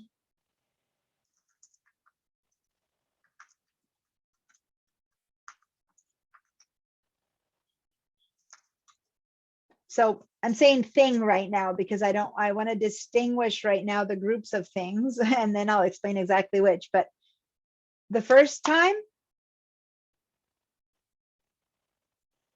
hold on, Vicky, on your question, let me just go to the two things I wrote. The first thing, when I tried to change my up to date or not, and it said, hey, sign in, that's my administrator password or computer password. It's basically the thing that you type in when you want to get into your computer to make changes. It's all about your physical computer. Kind of like if you have a phone locked and you have to put in a little password to unlock your phone or stuff like that. That's dependent on the item. Versus in this case, it's asking me for my Apple ID. Sometimes it's also called iCloud account. That Apple ID or iCloud account is the same thing, and that is a different password. Okay. So these are two different things. Now, it is possible, depending, that you might have used the same password for both. I'm not saying that that's not something that you might have done, but it's two different requests. Okay. So notice that after I typed it in, it's telling me that there are two updates to my Kindle and to my GarageBand. Two apps that's fine, but I have no need to update them right now. I'm not using either one. I'm in the middle of teaching. I wouldn't want this to be happening automatically while I'm middle of teaching, although it wouldn't really bother. If it did happen, it would be in the background, but whatever. So it won't be updated until I click on the word update. Now, people are like, oh, I'm so confused about updating. How is it hard? Is it easy? It's not hard at all. I can either update only one of these, or I could just click here and say update all, and it'll happen in the background. So let me show you. Updates, you do nothing. Upgrades are a bit more complicated. Updates, you just go, okay, update, and you click update all. And hold on, let me move this down. I have, as I told you, this one I haven't used in a while, so it's actually saying things. There's a current version. This is kind of like Lonnie said. The current version of GarageBand requires Mac OS 11 or later, which is Big Sur, right? So, but you can download the last compatible version, meaning for Catalina. Do you want to update to the latest version of Catalina, which is probably from November 2020? I'll say sure. But no, most of the time they just happen automatically. Okay. So I'll just say sure to that. And then, oh, yeah, I can't. So I'll say cancel because it's gonna not be able to say I am at my most updated at November 2020. So for those of you who are on Big Sur or Catalina, this is not so much of an issue if you have an older computer, but as soon as a newer computer, but as soon as you start having an older computer, you start having these issues where it says, okay, I've gone, see, refine your design on Mac OS Big Sur, but guess what? I am not on Big Sur and I can't get onto Big Sur. So that's as far as I'll ever get this to work on this computer. And that's okay. You live with it until someday you decide it's time to change your computer. Now, if I worked with this, if this was my bread and butter, this is telling me, okay, I better buy a new computer because I need to get a Big Sur, because I need GarageBand, which is an app to make music that a lot of professional people use to make music. Now, since I don't need it, I am happy living with an old GarageBand, and I'm not going to buy a new computer for GarageBand. Does that make sense, you guys? But on the other hand, Kindle, something to read with, it updated. See, I didn't do anything. All I hit was the word update. And now if I want to use it, I can hit open. And if not, I'm done. So forever, this will keep saying that there's one update open available now, which is because of GarageBand, versus Lonnie, who has an older operating system than me, has 4 of those that say, yeah, can't do them. Okay. Now, the rest. This is Yeah. Lonnie. I keep losing you. I guess I click on the wrong thing and then I don't have this, so how do I get back onto your meeting? Okay. So sometimes what helps is down at the very bottom of your screen. Do you see a little Zoom icon, which is a little blue Yeah. icon with a white kind of camera? So you can right click on that and then click again on that little window at the top that says Zoom, and that'll pop Zoom up in front of stuff. If that might be one way to make it work. Did that help? Yeah, but now it's Okay. small again, so I have to go up to view options. Okay, I'm on Yeah. board. Sorry. Well, I changed my screen. It's my fault. I changed and I'm sharing a different computer. So you have to send the view options to check this new screen of mine. Okay. Yeah. All right. So guys, a lot of yous are like, well, I don't even know how to use my basic computer. A few of you guys and are going, this is going over my head. And others are, oh, this is so awesome. I never knew this. And I know that different information is received differently out there. Be patient with the stuff that you already know and try to find the nuggets, because the nuggets means, say that you already knew this. Well, you can ask me something that maybe I won't explain because it's a bit too complicated to tell everyone but if someone specifically does have a question that I do know that I can answer, then ask it to me. And that's when the people who know some more will get some more out of this class, because I'll answer you. It won't take long and it's fine. You get that nugget and everyone else is getting the majority of what I'm saying. Does that make sense? Or take advantage. And for some of you guys, maybe it's too much. It's like, oh, I just want to know how to use my computer. Why do I want to care about updates? Well, because this is one of those things that has to do with security. Updating or upgrading is important at whatever level of computer comfort you are in using. You need to be able to have your computer always set up to be the most secure possible. That's why I'm making such a big point of it on our first day. So this is dry and relatively boring, but extremely important and useful for protecting the health of your computer. Okay. Now, the rest of what's in this app store is up to you if you go to any of that. The only place that matters is the updates. So in the app store in general, you can buy applications for your computer. In order to buy them, you need to have your Apple ID set up with a credit card, even if you're buying a free app. Now, I'm not going to buy any app, but say that you want to just see what Discover is. Well, Discover means the computer shows you stuff that they want you to see and you have no say over it. And click on Discover and it says, oh, look, and I start scrolling down. Oh, there's something called Final Draft 12 or Pixelmator or whatever it shows you, right? And it's like, okay, great. That you rarely, if ever have, I mean, never have I found anything on Discover that helps me. What I might want is to discover something specific, like I might need an app for work, or I might, my kids might be playing a game or something. So I'll go to play and then here's all these games that are available, right? So if it says get, it's free. If it has a price, you need to pay for it. Now, in this case, it's saying in-app, it says get in-app purchases. Do you see that there? Let me see if I can put a little mouse tip on this button on this computer as well. So if it says in-app purchases, that mean that, yeah, you get it for free. But then if you want to do something more complicated or special, you might need to buy little upgrades and stuff inside of the app, and stuff like that. Now, you don't want any games, you might want things for work. You go to work and, oh, look, you can download something from here, something from there. So you just kind of click on these arrows and you discover, oh yeah, I need to be organized. And so let's pay $50. And then you go, wait a minute. Diana said that there's an organizer on the Mac for free. Do I really need to pay $50 for this? Well, but you've been using this all your life on your phone and on the PC and you want to keep the same system, then go ahead and pay $50 for it. Otherwise, use what the Mac comes with. All of this stuff is fine. It's interesting, it's useful, but unnecessary. So what if you want something that you really do need? Say that you want to buy Zoom, or you need Zoom. Like now you all have Zoom, but say that I told you guys you need, pandemic started, you need Zoom. So you don't know where to find it. Is it Play? Is it Develop as category? So you click here on search and you type the word Zoom, right? Hit the return and here it shows you Zoom, okay?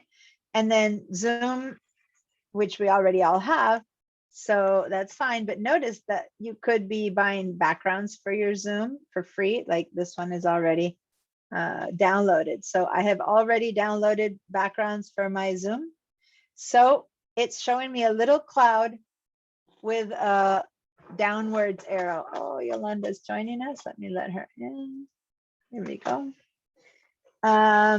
So if it's something that you already have, it'll show you a little cloud and it just basically says download it again. And it might be that it's someone from your household that you have on your same Apple plan that bought it and not you, because I know I didn't buy this, but maybe my son bought it, right? So now the payment has already been made, or it might have been a free thing, but I see a little cloud and this bottom arrow means download it onto this computer. I'm not going to. Or it might be telling me to pay for Zoom there, or it might be doing whatever else. Now this, yeah. It's Mary. I have a question. I've always been anxious about downloading these apps. Can we be certain that they don't contain malware or any other kind of spyware? For the most part, if you're buying them from the App Store, they are about as guaranteed as any guarantee can be. Of course, hackers have gotten into even Fort Knox, I'm sure. But the whole point of buying them through the App Store is that they're all vetted, and not every app in the world, very few apps, in fact, in comparison to the apps that exist, can be sold to a Mac. And those that have to be installed on a Mac have to come through the App Store. So the engineers vet them and check them and look for them. That said, say that you want to download, the most, Facebook or Instagram or any of that, right? So I'm going to go ahead and write Instagram, for example, and say that I want to download Instagram or something like that, or Facebook or something that, you think should be fine. So I'm going to write Facebook because you hear everyone has it. So the whole point is, that's not to say that someone didn't hack into Facebook and get from them addresses of people some years ago, right?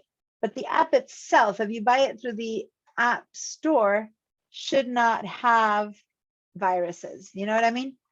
Versus if you go somewhere online and download applications from somewhere online, those are the ones that are dangerous to get. Okay. Great. Thank you. You're welcome. You're welcome. Think about it. When you go to your phone and you download stuff, people download stuff on their phone all the time. Oh, let me get this app. Let me get that app. If you have ever done that, look at downstairs. That's the equivalent. This is the apps. This is how you download stuff on your computer versus how you download stuff on your phone. Okay. All right. Unless I don't want to show much more about all of this. All I'm going to say that if there's anything here that anyone is interested in, and you click on it, if it has a number, you have to pay for it. If it says get, it means it's free. Some of them then might charge you a upgrade to the premium plan once it's installed. If you like it, you can upgrade. So over here, you install this one, you like it, and it lets you make 5 documents and it says, okay, if you really like us, you need to pay more, that kind of thing. That's what that means. Versus this will be always absolutely free. All right. So for example, and I'm just gonna give you one example because I'm okay downloading this one in here. So I'm gonna, well, no, I don't want I don't want to download anything at this point. Yeah, I'm not gonna download anything in front of you. All you need to do is click and it just starts telling you, okay, are you willing to pay $0? You're like, okay, I'm gonna click on one just so you'll see. Oh, I already signed in. So when I say get, since I just signed in, it made me put in the password. Instead of asking me to pay, it just says to install. And so now if I click install, it will install, and I don't want to install it. But again, it'll happen. It'll do it for me. I won't even notice that it's happening. Okay, so it's very simple. Now I don't want to install, so I'm not going to move forward. Had I clicked on this one that's for money, then it'll ask me, are you sure you want to pay? And it says buy app instead. Okay, so see how this one moved back to get because I didn't install it, and this one it clicks back, gotten to buy app. And if I do want to buy it, then I click again, and I don't want to buy it, so I'm not going to click again. Okay, so now if I want to search for something else over here, and the searches work the same, so what I teach you in one app applies to all the different apps. The searches all work the same, which is if I wrote Facebook once, it still says that. So it's only showing me choices that have to do with Facebook. So if I want something totally different, I need to click on this little X to get rid of it, or I can hit the delete key on my keyboard to get rid of it. And then I can find something else. So maybe I can find Minecraft, for example, is a game that my kids played for a long time. So then it's only finding things from Minecraft. But if I think that I want to look at something else, and why am I not seeing the Facebook stuff? It's because the search was still set up for that. So the way to clear it is to click this little X, and then you clear it, and then you can write whatever else that you want to write. Okay. Any other questions about the App Store? Why does my mic logo have a red triangle beside it? I don't know, a triangle. If it's crossed out, it's because you're muted, and if it's not, oh, the little tiny is red. I don't know why it's red. It should be green.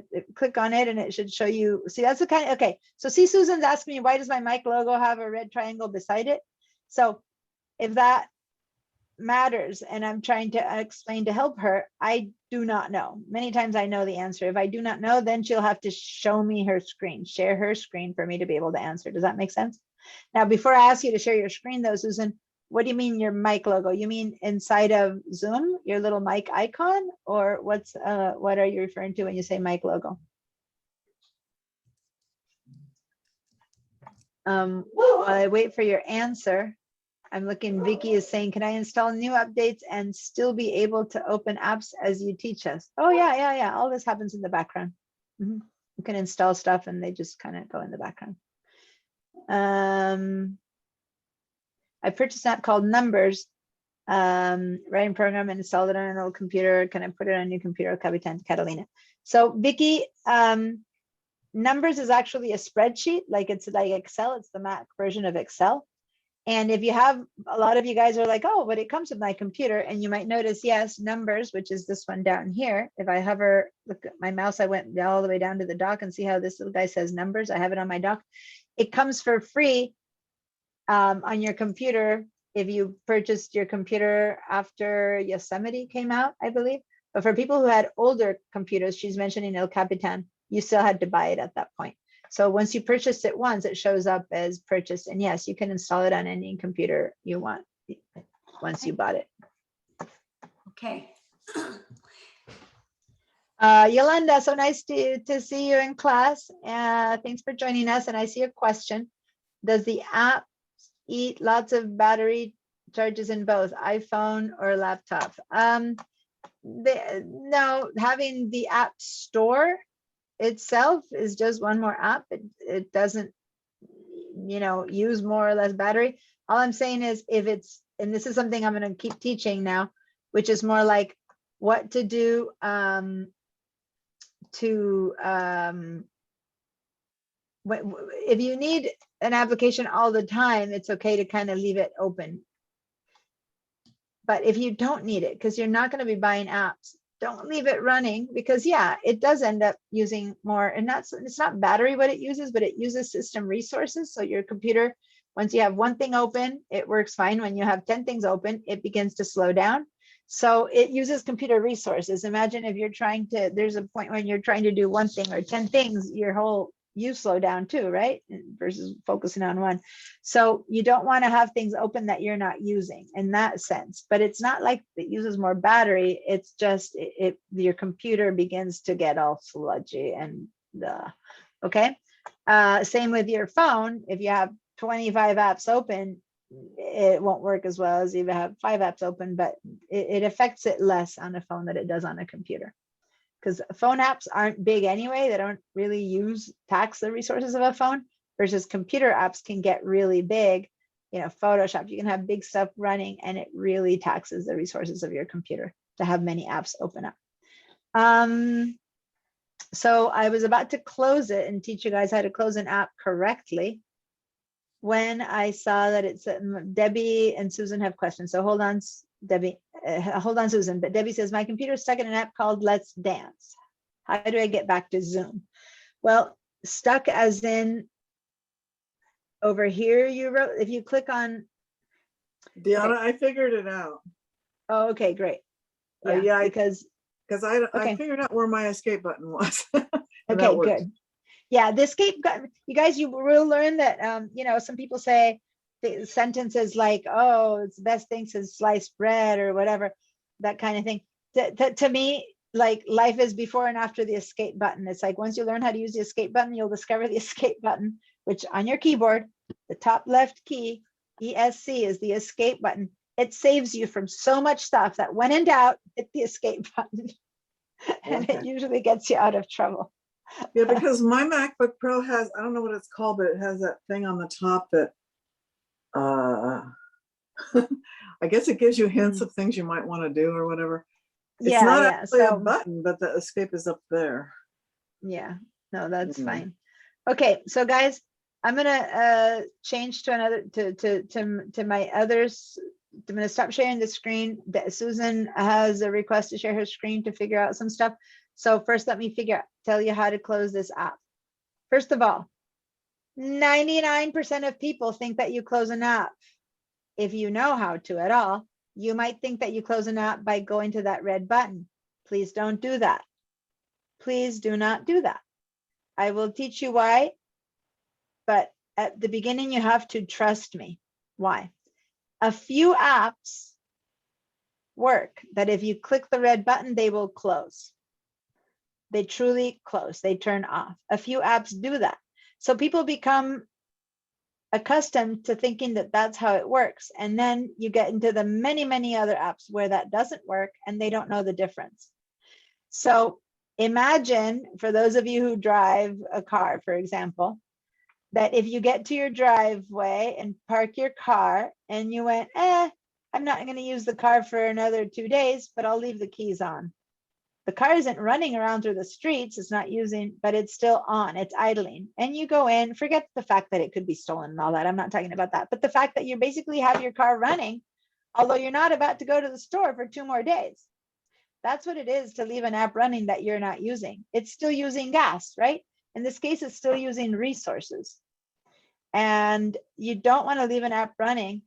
And many times clicking this red button, visually, it's like you close the doors and it's out, it's in your driveway, you close the garage door, you don't see it anymore, but guess what? The app is still running. A few times, some apps, when you close this button, do close completely. And so since you don't know which ones at this point in your life, there's a way to close all apps always that closes them all correctly, no matter if this button would have worked or not. So instead of ever clicking a button to close an app, let me show you how to really close an app. One way to do it, you go up to the word App Store, because you see next to the Apple button that says App Store. Now, here's the thing. It says App Store because I am working on this app, and these buttons are red, green, and blue. Now, this is the first time today that I'm teaching something that's completely important to the Mac, that it is about how to operate a Mac, and it's not about the App Store. I'm using it because it's open, but this is not about the App Store. This is for every single application or window on a Mac, okay? Notice, keep an eye on that. See how these things are red? Look what happens if I happen to click out here. I'll just click on this sky. Boom, I just clicked. I did a single click on the sky, right? Two things happened on my computer, and hopefully you can zoom in to see this, what I'm showing. Two important things happen. One is that it doesn't say App Store anymore. Now it says Finder, because this desktop area is called the Finder. And the other thing that happens, see how those buttons here that used to be red, yellow, and green now are grayed out? You see that? That's because the App Store is now on, but it's in the background. Although I can see it, it's not really what's running. And for people who come from the PC world, this is Lily, for example, and anyone else who's accustomed to PCs, this is very different. The app is still running and you still see it on the PC. When something is not, when you're not using it, it kind of hides. You don't see it so much, which is good and bad. It makes it meaning that you can only have one thing up at a time, versus on the Mac, you can have many things at a time, but it can be confusing when you're new to the Mac. So here I have the Finder running, and I know that the App Store is running because I see it, right? Where else do I see that the App Store is running? Let me take my mouse all the way down. Everyone follow my mouse down to my dock. And notice that at the bottom of my dock, three things here have little black dots. You see that? One little black dot is under the App Store icon. That means my App Store is running. One little thing is under my system preferences, which means my system preferences are running. And one little black dot is under Zoom, which means that Zoom is running. How many other little black dots do you have? Because all the black dots that you have mean that your app is running. Wow, I already saw a couple of wow faces. That's exactly. Okay. I have Safari. All running. those, yeah. So you might have Safari running, you might have an email running, you might have Chrome, who knows what you have running. Lily has 10 things. I won't even make her mention them. But this is, there you go. She's a PC person and she hasn't learned this yet. I always like it when you have a moment of wow in my class, and you'll usually have quite a few moments of wow. But now and then some really burst your bubble that you thought there was nothing running. Why do I mean this? Because it's very possible that you can have the App Store open and not see it. So let me show you. Hopefully everyone has the App Store open, right? And if you don't yet have it open, please go open it from up here. Go to the App Store open. Again, this isn't about the App Store. This is about running a Mac. Okay, so I need everyone to be doing this. All right. So if I close this app the right way, I can go to, so click again on, so here, click in the background, it says Finder. To be able to access App Store, I need to click on it again. So click somewhere on it again. So here, I click away, it says Finder. I click on the App Store, it says App Store. See that? See how it switches? Now, the Finder is in the foreground and the App Store is in the background, or click on the App Store and now the App Store is in the foreground and the Finder is in the background. Notice, by the way, there's one more black dot down here, very far left, and that's the Finder. See, I have a black dot at the very far left of my dock. So that means the Finder is running, and guess what? The Finder is always running. The fact that your computer is turned on, that which we see, that which exists just to make the computer turn on versus off, that means that what you're seeing is the Finder. If every other application on this computer was turned off, you would be seeing a little black dot on the Finder, because that's that big desktop, what you're seeing when you start. So the Finder is always on. And if I click here on the sky in this case, or whatever is in this area that's neutral, you'll see it says Finder. It switches to App Store. Now I'm going to click on my Zoom, which you don't see, but I'm clicking on my Zoom, and it's going to take me to Zoom. And now you're seeing parts of it. See how it says Zoom now? Because I clicked on my Zoom, even though you're not seeing Zoom. So that's because it's also open. How about system preferences? It says here that system preferences are open, but I'm not seeing anything called system preferences. So see how I mean that you can have things open and not see them? So let's click here on this little icon that says system preferences to see what that is. And oh, there it is. The software update was my system preferences. And so now I'm seeing system preferences hovering on top of the App Store. But before I wasn't seeing it because system preferences is a smaller window than the App Store. So look again, I'm about to click on the App Store and oh, system preferences is hidden, but it's still on down here. You see how it's still on? So this might really get confusing I really want you guys to understand. Just because it's on doesn't mean you see it. So a lot of people have 10 things open, but they're not seeing them for one reason or another. Let's go to the App Store and click on these. See if you have a red, a yellow, and a green button. Click on your yellow button for a second. Just for a second, click on your yellow button. Now the App Store is gone and all I'm seeing are my system preferences, right? So I turned off my little red spotlight 1 second. You guys don't see that, but I do. And it's in my way. Okay. So now you think, oh, the App Store is closed. Because I don't see it. Do you see the App Store? I don't see it. But guess what?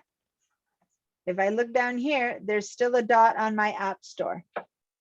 That shows me that my App Store is running. It's just hiding.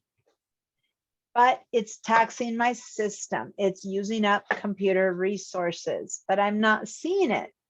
And I might just go on for 2 months with the App Store open and thinking that it's not open. How do I bring it up to really close it? Go to this little icon that has a dot on it and click on it. It'll pop up again. It was always open. It's not that it's reopening. It's been open. So if I want to completely get rid of it, now we need to quit the program. Okay, on the PC, it's called a close a program. Here, we quit a program. So a couple ways. One way, go up to the word App Store and scroll all the way to the bottom and it'll say quit App Store. It will also have some squiggles over here to the right. These squiggles are really important. All the squiggles that you see on the right side of these things, those are shortcuts. So I can either go here and quit App Store, or I can use the shortcut. And the shortcut are that little flower looking thing plus the letter Q. And that flower looking thing is the command key on your keyboard. So some of you guys might want to close it by hitting the quit App Store. Everyone just do that. Hit quit App Store and it's truly quit. If I look in here at that little App Store icon, guess what? There's no little dot under the App Store. How cool is that? It truly is closed. You see that? I'm pointing this to you and notice that there's a little one, a red one. That red one shows you that I have one update, but we already know that it's an update that I can't perform. We know that, right? We showed you that. But what if it says nothing? It means there's no updates. What if it says 3 or 4? That means there's 4 updates for you. So that's a good way to check to see if your computer has any updates. So now I'm going to open it again. Now the dot is there, open again. And now, instead of using the App Store quit, instead of using that, what I'm going to do is I'm going to do that. I'm going to do the little command Q. So how does that happen? It's the first time using a shortcut. Then there's really important. You want to hold down the command key and keep it held down. So where's your command key? Look at your space bar and notice that there's a command key on both sides of your space bar, one to the left and one to the right. For some of you guys who are new to this and computers are new and confusing, don't bother yet with shortcuts. But for a lot of you guys who have had this for a while, yes, thank you for reminding me. It's time for a break. I'm kind of rushing, walking through. So let me finish this subject, and then I'll give you guys a break. Sorry about that. So here's the command key. Hold your command key down, press it down, and then maybe with your other hand, keep it held down, and then look for the Q on your keyboard and hit the Q. So keep, boom, and that quit. That's the shortcut to quit. Command Q. And that's how it's a complete closing of your program. See how on the, under the bottom of the App Store, there's nothing there. Now, how about my system preferences? I want to be done with my system preferences. Again, I can either go to the name and quit system preferences, or I can do a command Q. So I'm going to quit system preferences. And now system preferences is also turned off. See that? At this point, the only thing I want open is Zoom. Everything else that you have open, say that you had any of these things that are open here open, just click on them to bring them to the foreground like that, and then go and close them. So close everything other than Zoom, and then it'll be time to go on a break. So Does that include your printer? Should the printer always be off? Yeah, because when you need it, because you go print, it'll turn itself on. There's no need for it to be on if you're not using it. So yeah. What else have you discovered here that was open that you didn't even know you had open that you're closing now? I mean, some things you knew. Yeah, Lily's like, yeah, but some things you knew that were on and you needed them and you're like, I don't want to close them. Well, for the duration of this class, please close them so that we can play around with the whole system. The rest of the time you can turn them on and keep them on. Wow. But you I don't have want all things open. on. Good. Now there's a shortcut to that. We'll show you one more way to close them. One last way to close them. I'm going to open up the App Store. When I show us how to do something 3 times, 3 ways, by the way, and this is many times people get confused by showing you to do the same thing in 3 different ways, right? So when I do that, it's because I have people of all levels here. And if you are a beginner, one way is enough. Learn one way and don't learn any other. But for people who are more advanced, they might like to know that there's another way to do something. And so then just kind of close your ears for a second and let me tell you the 3rd way or the 4th way. There's about 4 to 5 ways to do everything on a computer. Okay. How many of you guys know how to make rice? Probably many of you guys. If I ask each one of you guys how you make rice, you probably all make it a different way. All right. Same thing on a computer. There's 4 or 5 different ways of doing something. So last way of how to turn off an app, you go to the little dock, the one that shows you something's on, you right click, and if the right click is working for you, that works. If the right click is not working for you, this doesn't work. I will teach you that after the break. But if it still is working, if this worked for you, and if not, I'll teach you after the break, then you can also say quit from here. If you say, I don't know what the right click is, I don't know how to make the right click work, hold on to that question and we'll do that when we get back from break. But for those of you who do see that, then you can quit from there, and that's the 3rd way to quit. All right, I promise you to talk about, I promise you that I'll be talking about the right click when we get back. I believe, Debbie, you wanted to share your screen. So can you hold off? Is it still the question about the Zoom? Or did you get that answered? Is it still the question about the? No, my question was, the when you were mute doing stuff, there was a little red kind of pinkish circle at the end of your arrow. Oh, yeah, that's for you to see my arrow better, because the arrow is so small that I turn that on as a teacher so that you can see my mouse moving around. Otherwise, it's harder for you to see my mouse. Okay, that's all that is. Where do you choose that? Oh, you can't. It's for me because I am leading the class. I am hosting the class. I see. It's not a Mac thing. It's a Zoom thing. If it were a Mac thing, I'd show you. It's a Zoom thing for the Zoom mouse to be visible. So I can't, it's not a Mac, you can't turn it on if you're not the host. Okay. All right. So guys, we're gonna take a break. I lost track of time. I totally apologize that, and thank you, Bill, for bringing me back.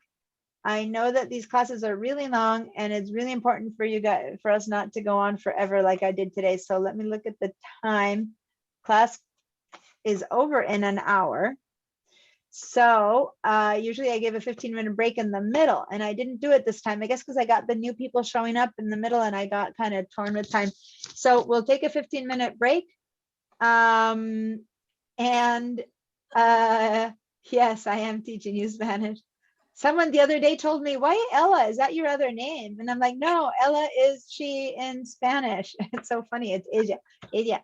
But I never thought of it as a name, and of course it's a name. So that's me, and that's in Spanish. Yeah, thanks for showing. You have to see it through other people's eyes. Someone said, Ella, is that your second name? Like, so cool, so cute. Okay, guys. So we'll be back here in 15 minutes at 3:47. So be back at 3:47 p.m.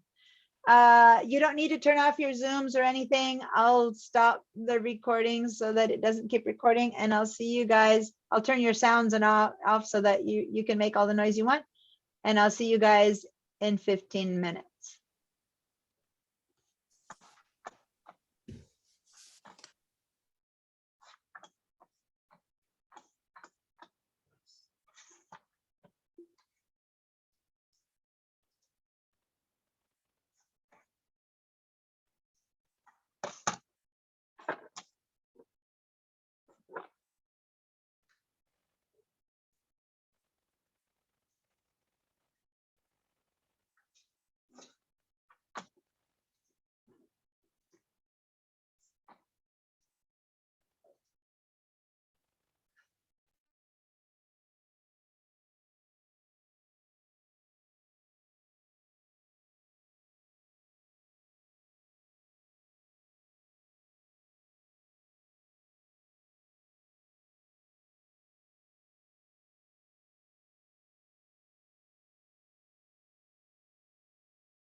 Are we back in class?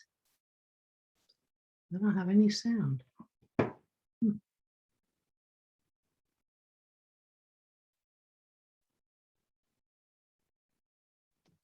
I don't think so. Okay. Hi, everyone. I'm coming in a second. Sorry. Been dealing with technical issues that some students are having, and I didn't notice that break time was over. Oh, that's okay. Apologize. I've been answering emails. I have a class that starts at 5:30, and here we go. And there's 3 students who are having issues with the pipeline accounts because the new students are having a whole issue, the pipeline settings for new students, RMS. And so I was dealing with emailing back and forth, trying to get them support.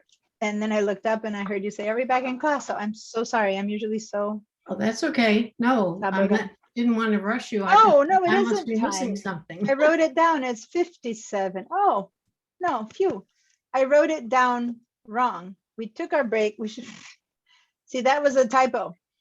We took our break at 42 and it should be back. And yeah, so actually our break isn't technically over, but I made a mistake in what time I wrote there.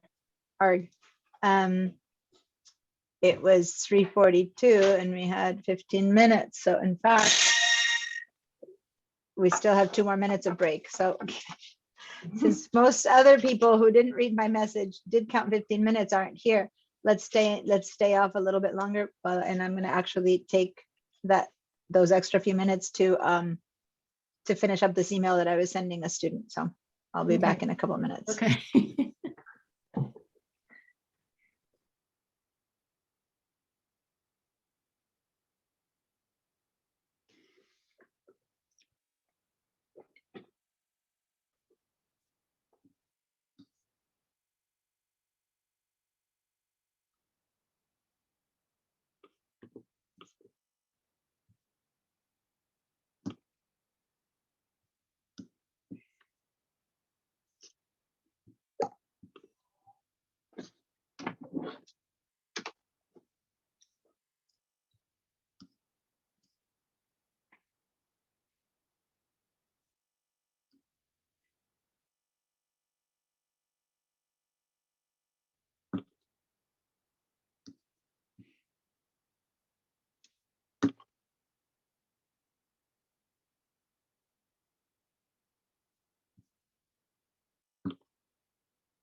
Recording in progress.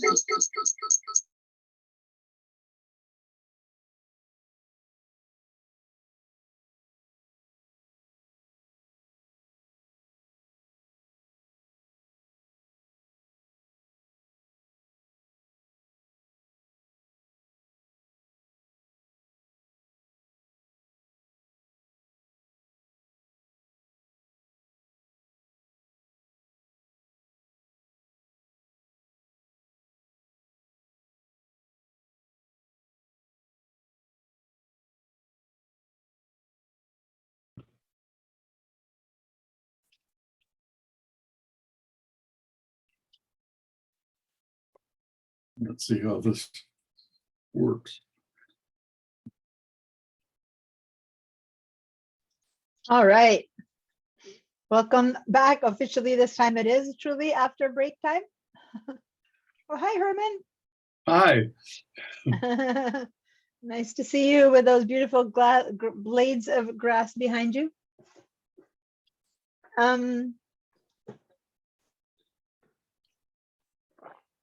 I was trying to do too many things at the same time during break.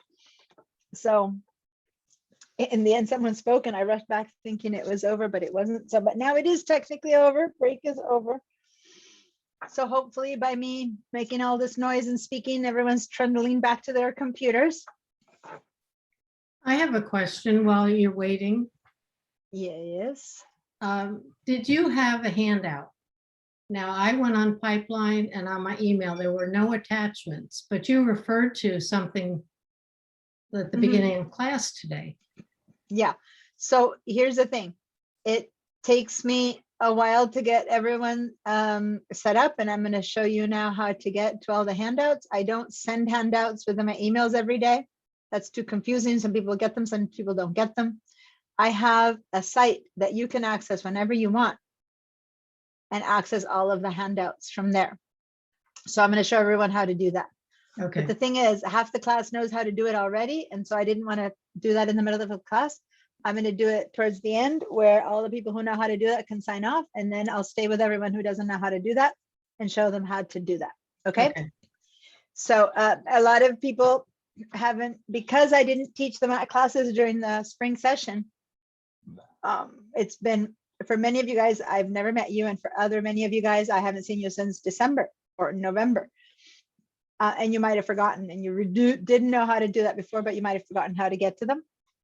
And then others of you have been constantly in my Photoshop or other classes that I've taught all spring, and you're like, okay, you don't need to show this to me. And so you're welcome to just sign out during that part. Okay. So I'm just trying to not have too many people sit through the parts that are unnecessary to them. But thanks for your question, Julie. The way handouts work is that there's going to be some files that a lot of the times the people who are in the Mac level 1 or 2 class ask me questions about something I explained on Intro to Mac, or the Intro to Mac asks me something that I won't explain until I get to level 1 or level 2. I kind of said it in my emails for those of you who get my emails because you were past students of mine, that the levels of classes aren't like 1, 2, 3, like easiest class to hardest class. Rather, I cover different areas of what you need to know. So you might ask me something and I go, well, I'll cover that in level 1. But you might want to go to the handouts and work on stuff yourself. So in the handouts, I have all the Mac handouts are in this one folder that I'll show you, that are on the Pipeline account and you have to access them through the browser, through the internet. Okay, so everyone needs to know, up until now we haven't needed it, but make sure in about 20 more minutes when I take you guys there, you need to access your Pipeline account in order to access the handouts and all of that. Okay, so hopefully you know your passwords and stuff. Otherwise, you'll have the recording of how to do it, and I have an actual little video showing you how to do it that I will email you, so that if perchance you forget during the week how to do this that we're going to do here together, you can click on my video recording, not this video recording, but a recording telling you how to get to the video recordings. You know what I mean? You'll get an email saying, here's how you access the recordings of the class. And it's a video showing you that I filmed telling you what to do. And then that'll remind you how to get there in case you forget after the one time that we'll do it here. All right. Now, usually we have a week between classes or something, and there's all this time where people, if they don't call, ask me questions or view the videos, but this time our classes are just, in 2 days we'll meet again. This class, by the way, I haven't said that yet, but I had the staggered entries, so I didn't really do an official introduction, but this class meets twice a week. Some of you guys are like, what? I didn't know that, or I didn't notice that. And then it's Tuesdays and Thursdays. Okay, so we're going to meet again on Thursday at 5:30 p.m. Now, if you can't make it for the entire time, as I said, rest assured the class is being recorded, so you can catch up. Now, for better or for worse, the fact that you can catch up means that I expect you to catch up.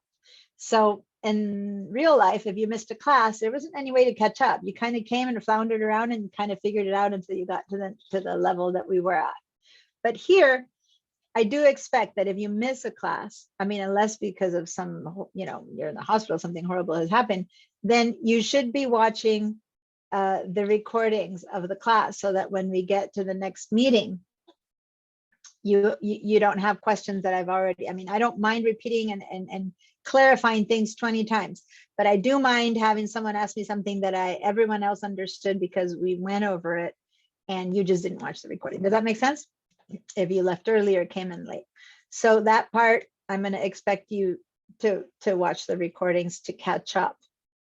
Now, if you have questions because you didn't understand, that's great to say, you know, I know you explained this, but it's not working for me. Oh, that's a perfect question to ask. So I do want people to do questions and to figure out how to make it work for you, because it might have worked for others but not for you, and that's important, especially if you have a different version of operating system in particular. Now, it could be that you have the same operating system as anyone else, but your system is set up differently and you can't find it. So any question is valid. When it's completely out of place or something I truly will teach extensively in another class, I'll just say, well, you know, we'll cover this in the future. Here's a quick answer, and then we'll get in depth in the following class. So then I did want to say that that's one of the advantages of Zoom.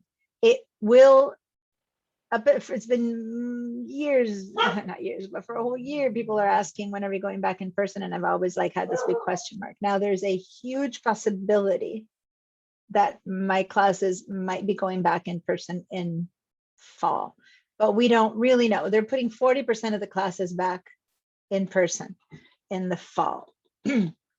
So 40% of the classes means that it might be us or not. But I think, and one thing we're trying to do is, a lot of people miss the in-person classes, and a lot of people are so happy with the Zoom classes. And suddenly we've discovered that there's this huge difference in who prefers what. So what we're trying to do with the computer classes, and I don't know if we'll get the resources to do it, they're setting up it in the credit campus, and I believe they're trying to set it up in room 3, which those of you who used to go in person is our Mac lab. They're trying to set up a system where we can teach the in-class classes and at the same time have people be on Zoom. It's a high flex mode. It's a whole different way of teaching. It's not a hybrid, it's different. We're trying to set it up, but it needs special equipment. So anyway, there's a chance that you'll be able to participate both ways. We don't know yet. Over the summer, we'll learn more, but it might be that it ends up being one or the other. And some people will be angry either way, because some people are like, oh my God, I love my Zoom classes and my recordings. And other people will be like, I can't wait until they're back in person. Hopefully we'll be able to serve both sides. We'll see.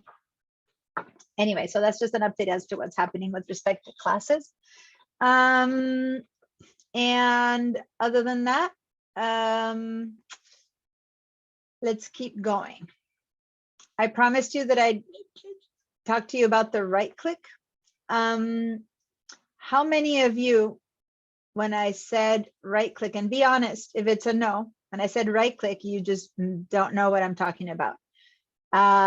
Many times those of you who are on laptops don't use a left click a lot. So give me a little, well, someone just raised their hand, but there's people who don't have videos on.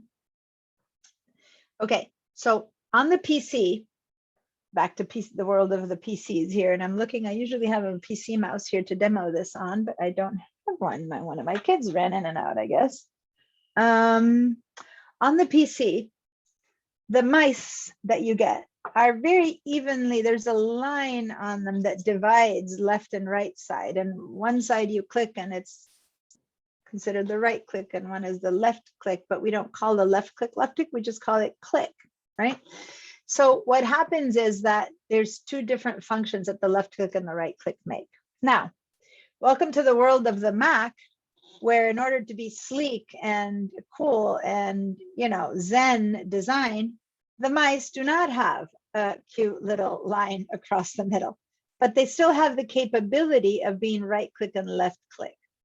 And why do we want that? Because the right click gives us shortcuts. And when you want to get efficient and effective, shortcuts are really good. Now, I'm showing you this and you're going, yeah, but I have a laptop. I don't have a mouse. Well, in this case, I have a sample here. It's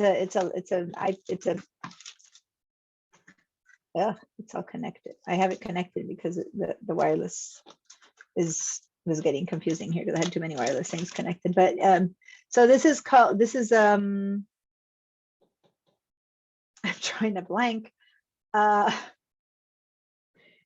touchpad. Thank you. This is a touchpad, which is equivalent to what you have if you have a laptop, okay? Where you have to move your mouse to move the mouse. And so I'm going to show you, especially people with touchpads don't know how to use the right click. Okay, so here's the thing. On the Mac, the right click doesn't come automatically set up. You might have it set up already or you might not. So I'm going to share my screen and show you how to set up your mice to be able to perform a right click. And again, that brings us to the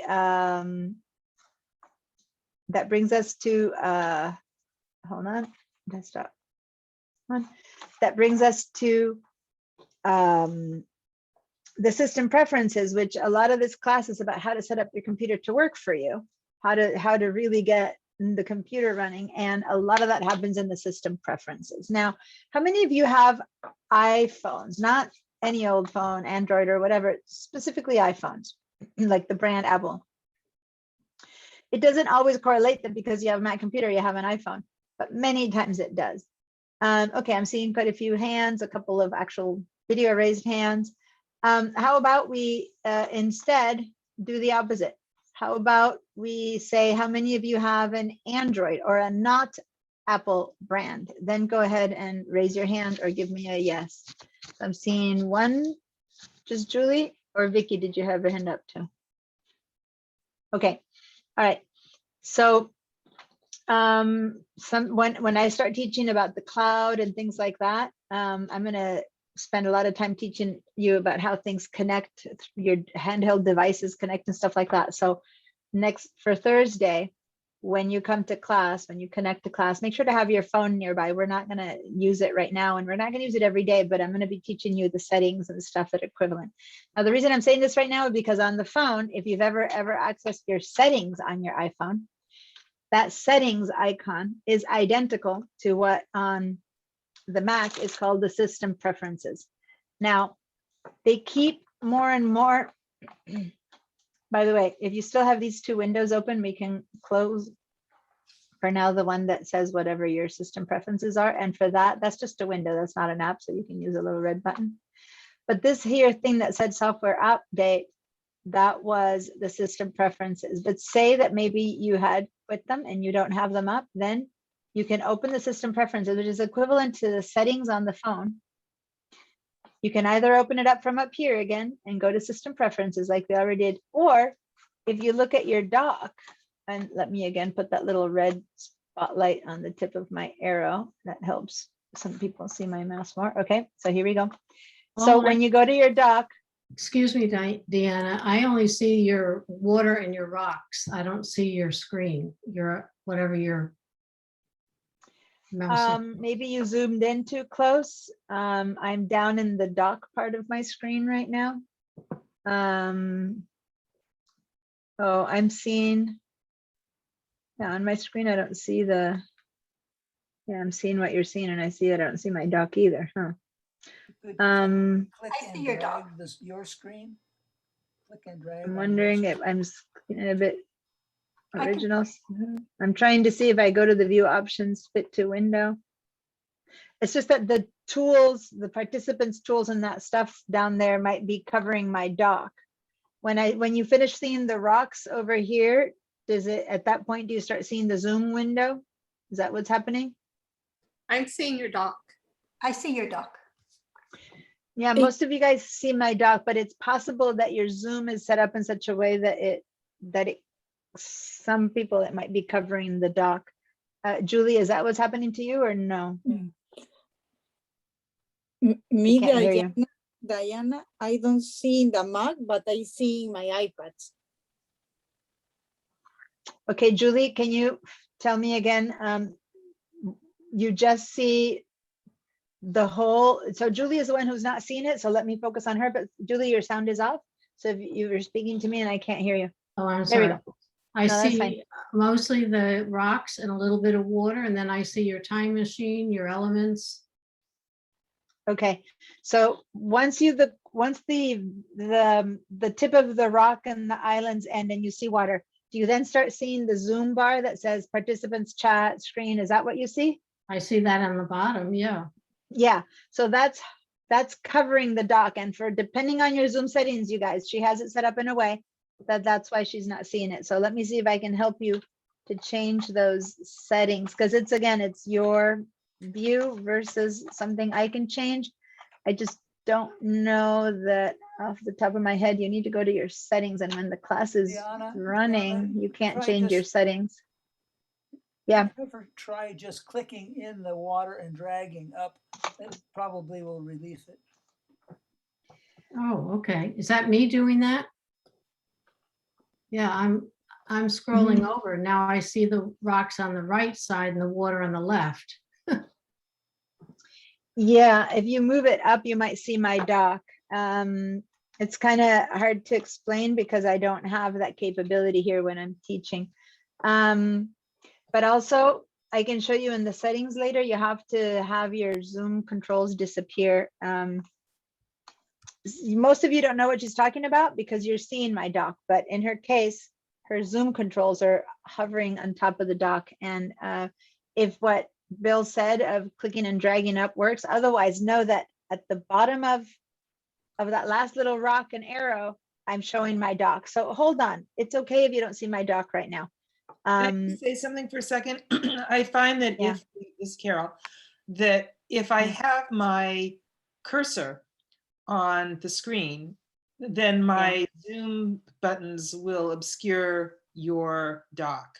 But if I move, it will, especially if you could click onto your own screen, you'll see if you can try that. That might work, because that's you're right. Unless she has it turned on to stay on, then that might help. So move your mouse out of the Zoom that I'm showing and give it a couple of seconds, and then after that, maybe the Zoom controls disappear, and then you might see my dock. Thank you, Carol, for reminding me about that. If the dock is still showing, if your Zoom controls are just showing, that's probably your settings that are set to show your controls all the time, is a setting that you can set, but you can't change it while you're doing this. So I'll show you how to change that. Okay. I'll send you, you know what, send me an email and I can send you a little link where it explains to you how to do it. You need to do it when your Zoom is off, not when you're in the middle of a class. You have to go to the settings for Zoom when the class is off and change that setting that allows you to hide your Zoom controls. That's what it's called. Okay. Okay. All right. But send me an email or I will forget to look for that. So send me something to remind me to look that up for you, because I don't have it off the top of my head available. All right. Thanks everyone for your suggestions. Now the rest of you see my dock, and why was I showing you my dock? I was going to, system preferences. So here's what I was going to show you, that in the dock, you see over here an icon that looks like gears, right? It's the same gear for those of you who have iPads or iPhones. The gear is the same. On the Mac, it's showing the word system preferences.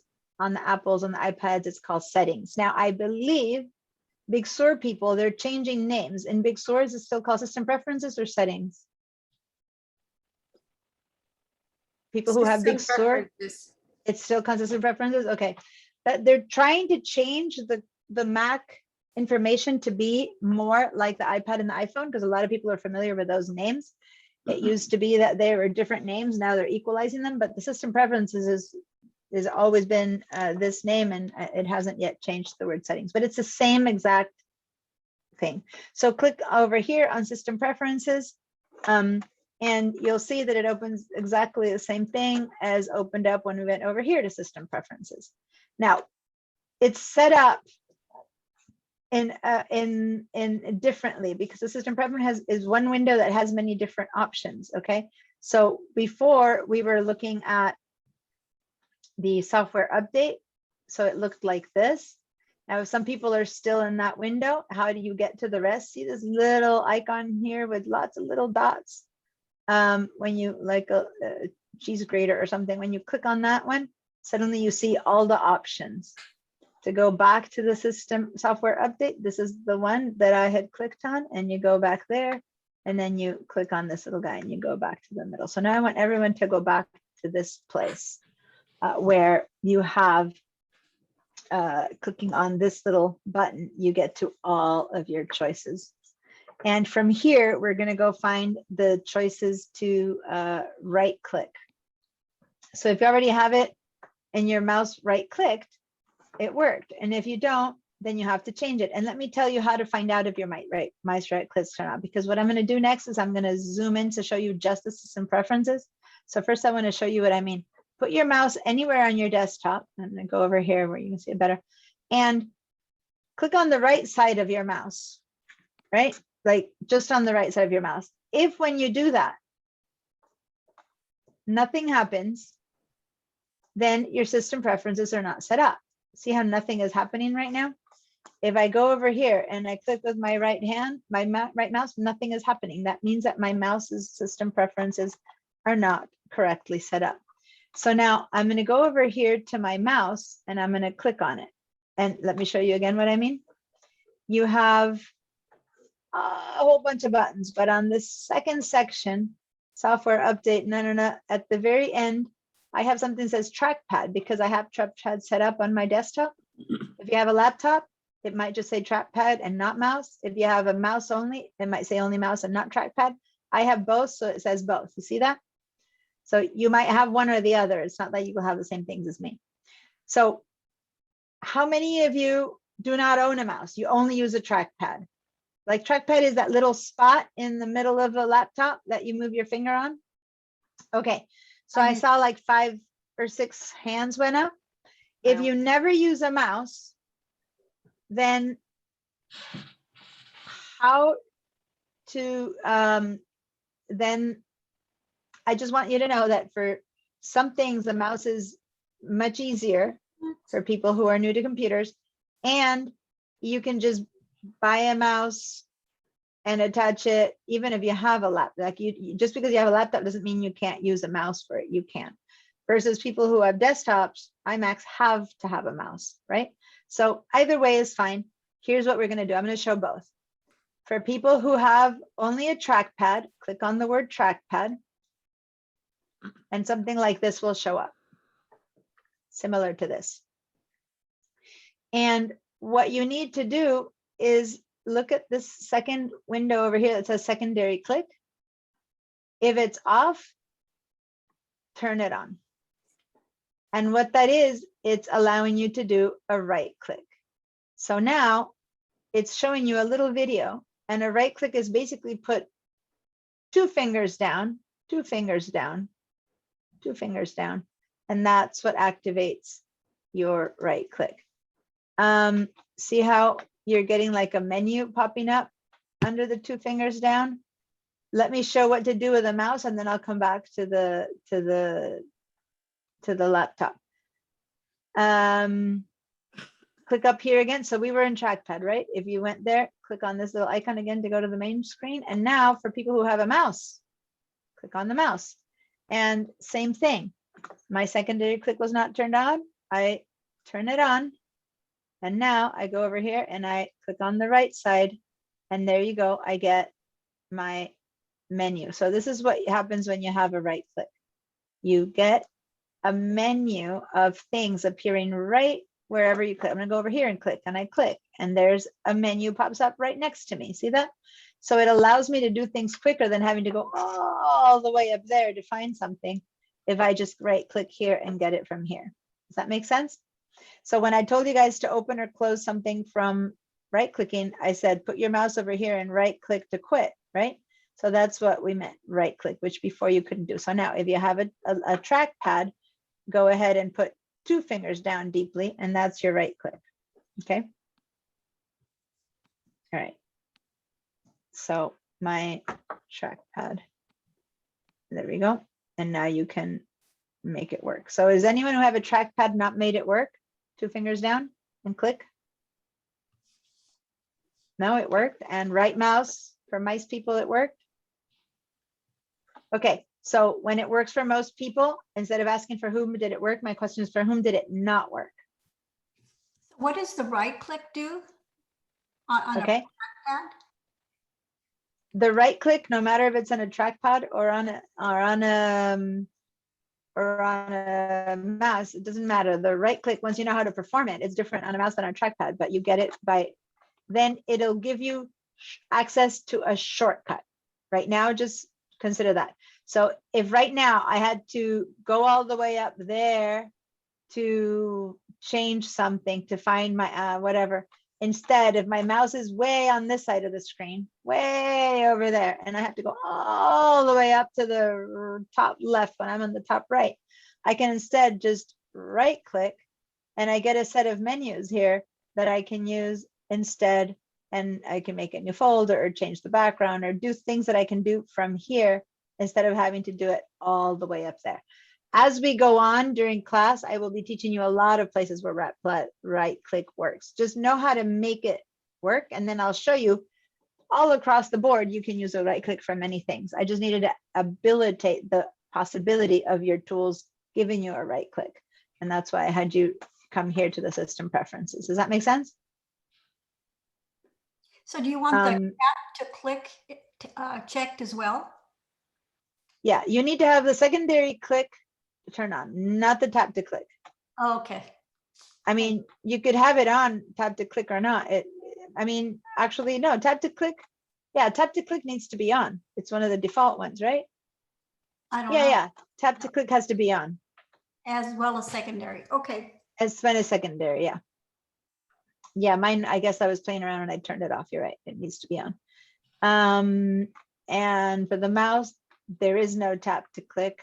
There's just secondary zoom, secondary click. Okay. All right. Any questions about this part? Anyone for whom it did not work? I'm going to clear your feedback so that everyone who right now has a question can ask me. Nope. All right. Now, that's the how to do a right click. The why we will find as we go along all over the next 6, 10, whatever many weeks you are in class with me. You will find many, many, many uses for the right click. Now we just know that you can do it. All right. All right. So I'm looking at the time and it's time for me to show you how to access the handouts and the class recordings.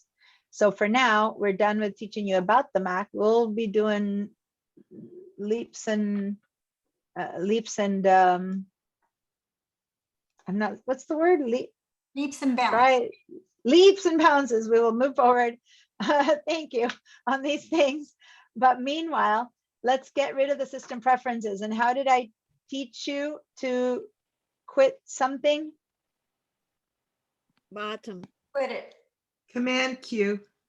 Command Q, or go to the name and Q, or the third way. And again, for people who like 3 ways, go to the actual icon right here, and then you can right click and quit. Okay, so there's all ways that you can quit things. All right, so I'm not going to confuse the issue right now because some of you might go, well, but if I turn the red thing off, it'll turn off. Yes, system presses is one of those few ones that if you click on the red button, it also quits. But since it isn't widespread, I want you just to learn the ones that work for everything. Okay, so now I've quit my system preferences. All right, you should have nothing on down here at this point but Zoom. And what we're going to do is we're going to go find the handouts. So this process that we're doing right now, you can do any time of day to access the class recordings or class handouts. You don't need to be in class to do it. Now, if you already know how to do this and you don't need the repetition and you want to bow out, class will be over in about 10 minutes, 12 minutes. Then you're welcome to leave right now with a beautiful smile. And I'm so glad you're all well, healthy, and happy. And I'll see you next Tuesday. For everyone who wants to know how to get to them because they don't remember how to do it, then please hang on, because this is very important, because this is how you get to the class recordings. Okay. All right. So head down to your dock and open up your Safari. Now you might be using a different browser. You might use Chrome or something else. There's many reasons why you would want to use one or the other. I'm going to teach you Safari because this is a Mac class and Safari is the Mac browser. Okay.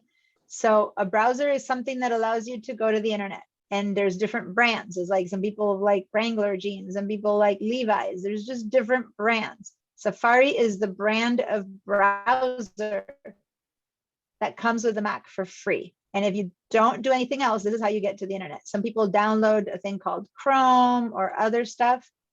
I'm going to teach you the Safari. Also, more importantly, for people who really love their Chrome, and for some things it matters, but let me just tell you that Google Chrome is the most unprivate of all browsers. And it uses the most of the Mac resources. So if you're on a Mac, it's much more efficient to use Safari, and it keeps you private. It doesn't sell your data to every single company who wants your data. That alone should make you want to use Safari most of the time and only use Chrome when you truly have to, because for some few things, Chrome is necessary. Just for those of you who've been using Chrome all the time because you come from the PC world and stuff like that. That said, it takes time to get accustomed to something new.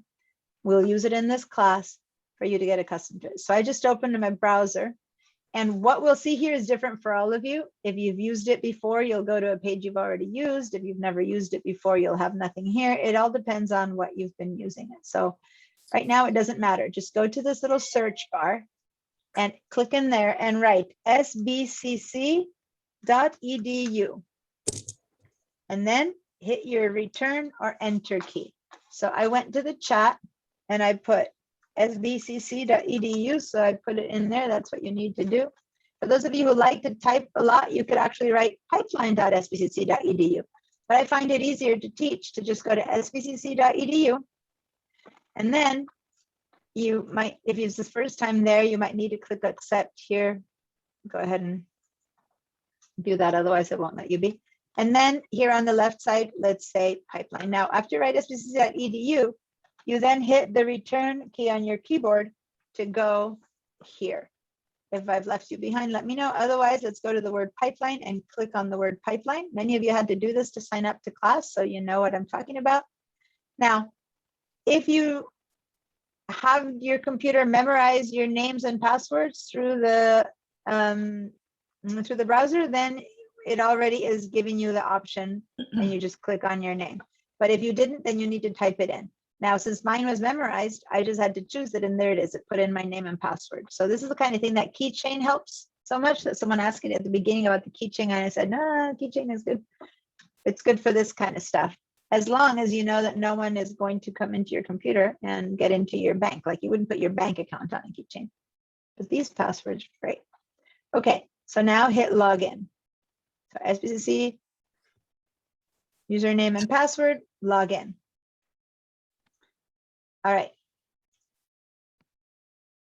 Once you're in, we're going to head over here to faculty. Sorry, if you guys are students non-credit. See this little icon that says student non-credit? Click on that. And if I've lost someone, tell me, but otherwise, move over to the link here on the far right that says Google Drive. Now I'm going to change my share so that instead of sharing my entire screen, I'm going to be sharing only this screen, so it becomes much bigger in your share. This much I can do. Okay. So yes. When I go to pipeline and then it's got the keychain there, I click that in, it puts A/Slating Pipeline, SBCC edu, and then it automatically, when I click the keychain on password, I hit login. It says authentication failed. Your account currently has 2 strikes. It would be locked. Okay, so stop. Careful. Don't do it any more times, because 5 Okay. times and it locks you out for like 10 minutes. After that, for like 2 hours. After that, for like a day. So Yeah. so whatever's in your keychain, maybe it's got the wrong password memorized. So you need to type in the right one. So type it in by hand instead, if you know it, and then click login. And if it works, the computer will say, do you want to resave this to the keychain? And you say yes, so that it overwrites the bad one. You know what I mean? Okay, I think. Okay, I got it. I changed the password and it didn't change in the. Yeah, so you probably change the password in another browser, and then this one still has memorized the old one, so you need to put in the new one, and then you just, it'll say update the password, and you go, yep, and that's it. And from now on, it's fine. Diana, I sort of missed where you were because I had been open in Pipeline through Chrome, and it wouldn't let me go in through Safari. So all being said is now I'm at my. Stop for a minute. Chrome wouldn't let you go into Safari? I mean. No, I came into this class through Chrome. When I Uh-huh. opened up Safari and put in pipeline, it wouldn't let me log in. And I've had trouble Okay. logging in before when, let's say, my Okay. son uses the computer to do his pipeline and then I come in to use pipeline. Okay. But all I'm saying is I'm late to the party and I don't know where we are. All right, so it doesn't matter if you're on Safari or on Pipeline, and actually I can show you on Safari or on Chrome how to change accounts later, but I'm not gonna do that right now. But you can, I can have my son, my family uses this too, and I just switch to whichever account. So Pipeline or Safari aren't the issue. The issue is if you are here, you said you were in Chrome, where did you end up? What screen are you looking at right now? I'm looking at the registration page where it says pipeline and it's home, student, search pipeline, register for classes, academic calendar, and then email, calendar, Starfish, Canvas, all that stuff.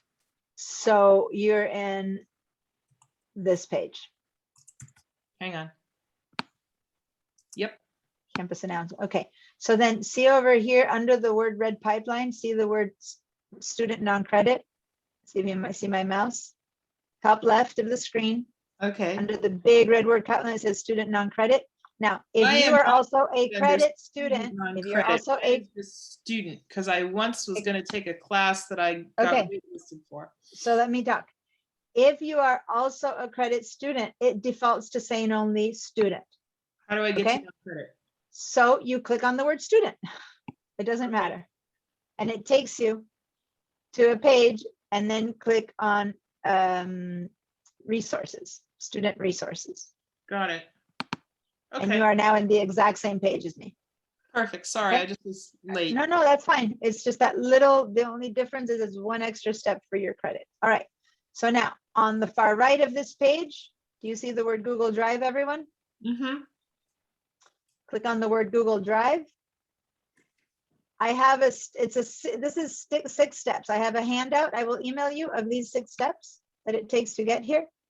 And I also have a video showing you how to get here. So this takes literally 30 seconds once you're accustomed to it. So this might seem complicated because people are having different issues, but it's not. It's just sign into Pipeline, click on student, click on Google, and you're here. Now here on the left side, go find this thing called shared drives. And this is what's different. For people who took my Mac classes before, we used to use the shared with me. So we don't use shared with me anymore. We go to shared drives, okay? So for people who did this before, shared drives is the new place for the handout. And now when you click shared drives, what you should be seeing instead of what I have is you should be seeing one of these boxes. I have a ton because I teach all these different classes. You should have one and it should be called Mac Intro Level 1 and 2 Shared Drive. Do you see that?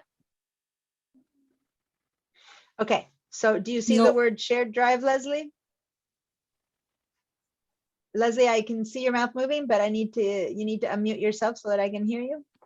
I'm in shared drives, but there's nothing in. Okay. Yeah, me too. Me too. Okay, Me 3. no one sees it. Right, No, no, And you guys who spoke are new students, right? yep. No, I can't see. no, it. I am not. No one sees it? I get it. No. I have it. Uh, Jill has it. All it says Pick is it up get, to the pipeline page and try it again. No, it's possible because I shared it with a class, but there's so many issues at the pipeline level right now that it could be that you guys, so this class is 2-1, just make sure I shared it with the right class. What's the code? What's the CRN for this class? Give me a sec. I just need to confirm that I shared it with the right class. It could be my problem. So I need to make sure it's not, first of all. Give me a sec. And if it's not my problem, then it's code. Because if one person can't see it, it's their pipeline. But if no one can see it, 21678. Yeah, 21678. So here you are. So you should all be seeing it because you are registered to the 21678 class. So the fact that you're not seeing it, this is a school problem. I was just on email. I told you guys who were on break, you didn't hear me, but I came back, I went to break, and instead of taking a break, I had to deal with the fact that there's a lot of people who are having issues with their pipeline, and the IT people responded that they're having issues with the pipeline at a school-wide level. So the fact that you're not seeing it is not your fault nor mine. It's the fact that something's happening with the pipeline. So let me Lily, is that a new raised hand, a new question, Yeah. or is it the same? Okay, what's your? No question. Said that get right for desktop, download or learn more. I need to download the desktop or it's not necessary? No, not right now. You can, but no, it's another complication right now. So don't. I mean, it's useful, but I'm not going to teach you that right now. So if you clicked on shared drives and you do not see the word Mac Intro Level 1, 2, 3 shared drive. Now, some of you might see it because you were in that class in November and I didn't take that class off. So if you were in one of my Mac classes in November, you do see this, and that's because you can, just so you know, once you're my student, you always have access to this. I won't take your access out. So like Bill, a couple people who were here in November are like, oh, okay, that's why I see it. Maybe Al, maybe Lonnie, I don't know. I don't remember exactly who was when there, but I know Bill was in class. So that's why you're seeing it. But if all the people who've never taken one of these classes with me don't see it, that's a school issue, okay? So relax, I'll deal with tech support and we'll have it by Thursday. So what I'm gonna do is immediately now, I'm writing myself a promise for this time, tomorrow morning, I'll send you a link for you to watch the recording in case you need to watch the recording if you still can't access it this way. Does that make sense? But in the future, I won't be sending you the link. Let me show you what'll happen. In the future, you'll come here, you'll open up, and what you're gonna see up here at the top is Zoom class recording links. And you'll double click on that and you're gonna have a date. And right next to this date, there will be a link here that you will click on and it'll take you to the video. So let me show you an example of like the last fall's classes. You click on that. And to this day, people who took the fall class can go over here and click on the link to see what happened on day 3. I don't take the access off. And you click on that and you click on that. And now here's the recording of my fall October 13th class, and you can watch it. Now, as you can see, I took you to, I'm going to close this. It gets really confusing. So that's the recording. This is a YouTube link. And I immediately think people are going to go like, oh no, I don't want to be on YouTube. Relax. No one can find these videos on YouTube unless they have this one link right here. So if you go to YouTube and say Zoom class Mac OS, like no one can find it. It's a private link accessible only to people who have this link. So don't worry now that the world will see you asking us a question that you think you looked stupid if I asked for something. No, ask your questions. Don't care how you look. You're in class. You need to learn. Don't ever think of the recording as an issue to not ask a question. It is helpful. It is to help you be able to review things, and only people in this class have the link, okay? Or people in my Mac classes have the link. But this will be very easily accessible to you once Pipeline gets itself together. fixed. So yeah, I was about to say it and I stopped myself. So I'm going to put the recording up, and tomorrow morning you'll get an email from me saying, here's the way to access the handouts, but they're still not available. So meanwhile, here's the link to the recording. And you don't need the handouts, don't worry. As you can see, the handouts there's a ton of them, how to do this, how to do that, whatever. They're all useful, but they're not necessarily for today's class. See what I mean, Julie? Yeah, so you find out how to use your mouse. Here's like the Mac OS versions that I told you that I would show you how it's reacting very slowly today. Hello.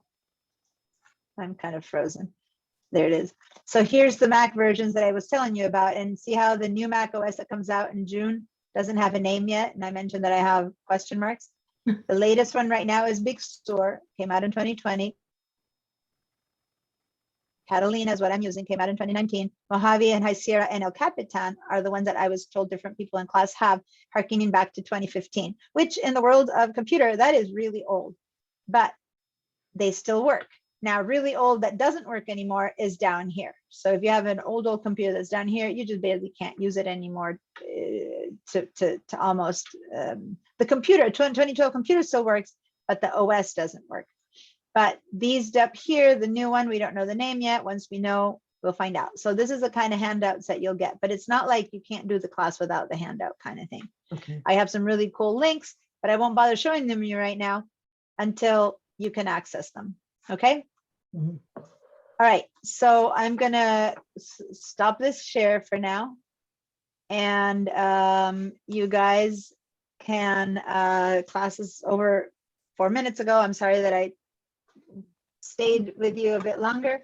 I just want to say thank you for being here, for being open to learning more and more. For those of you who already know a lot of the basics, thank you for being here, not only to learn more, but also to really help the class work for everyone else.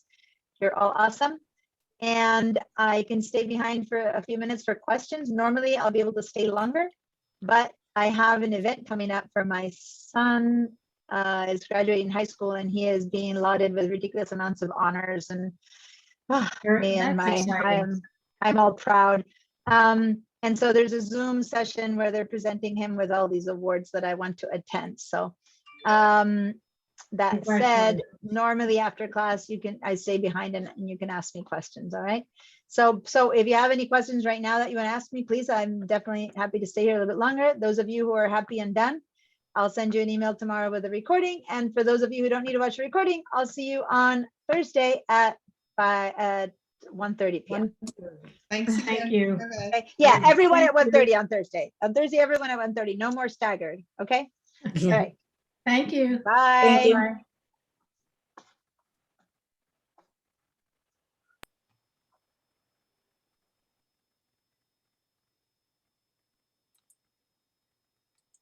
Bye. Right. Bye, Lonnie. Bye, Bill. Bye, Al. Looks like no one has any questions, so I'll see you on Thursday.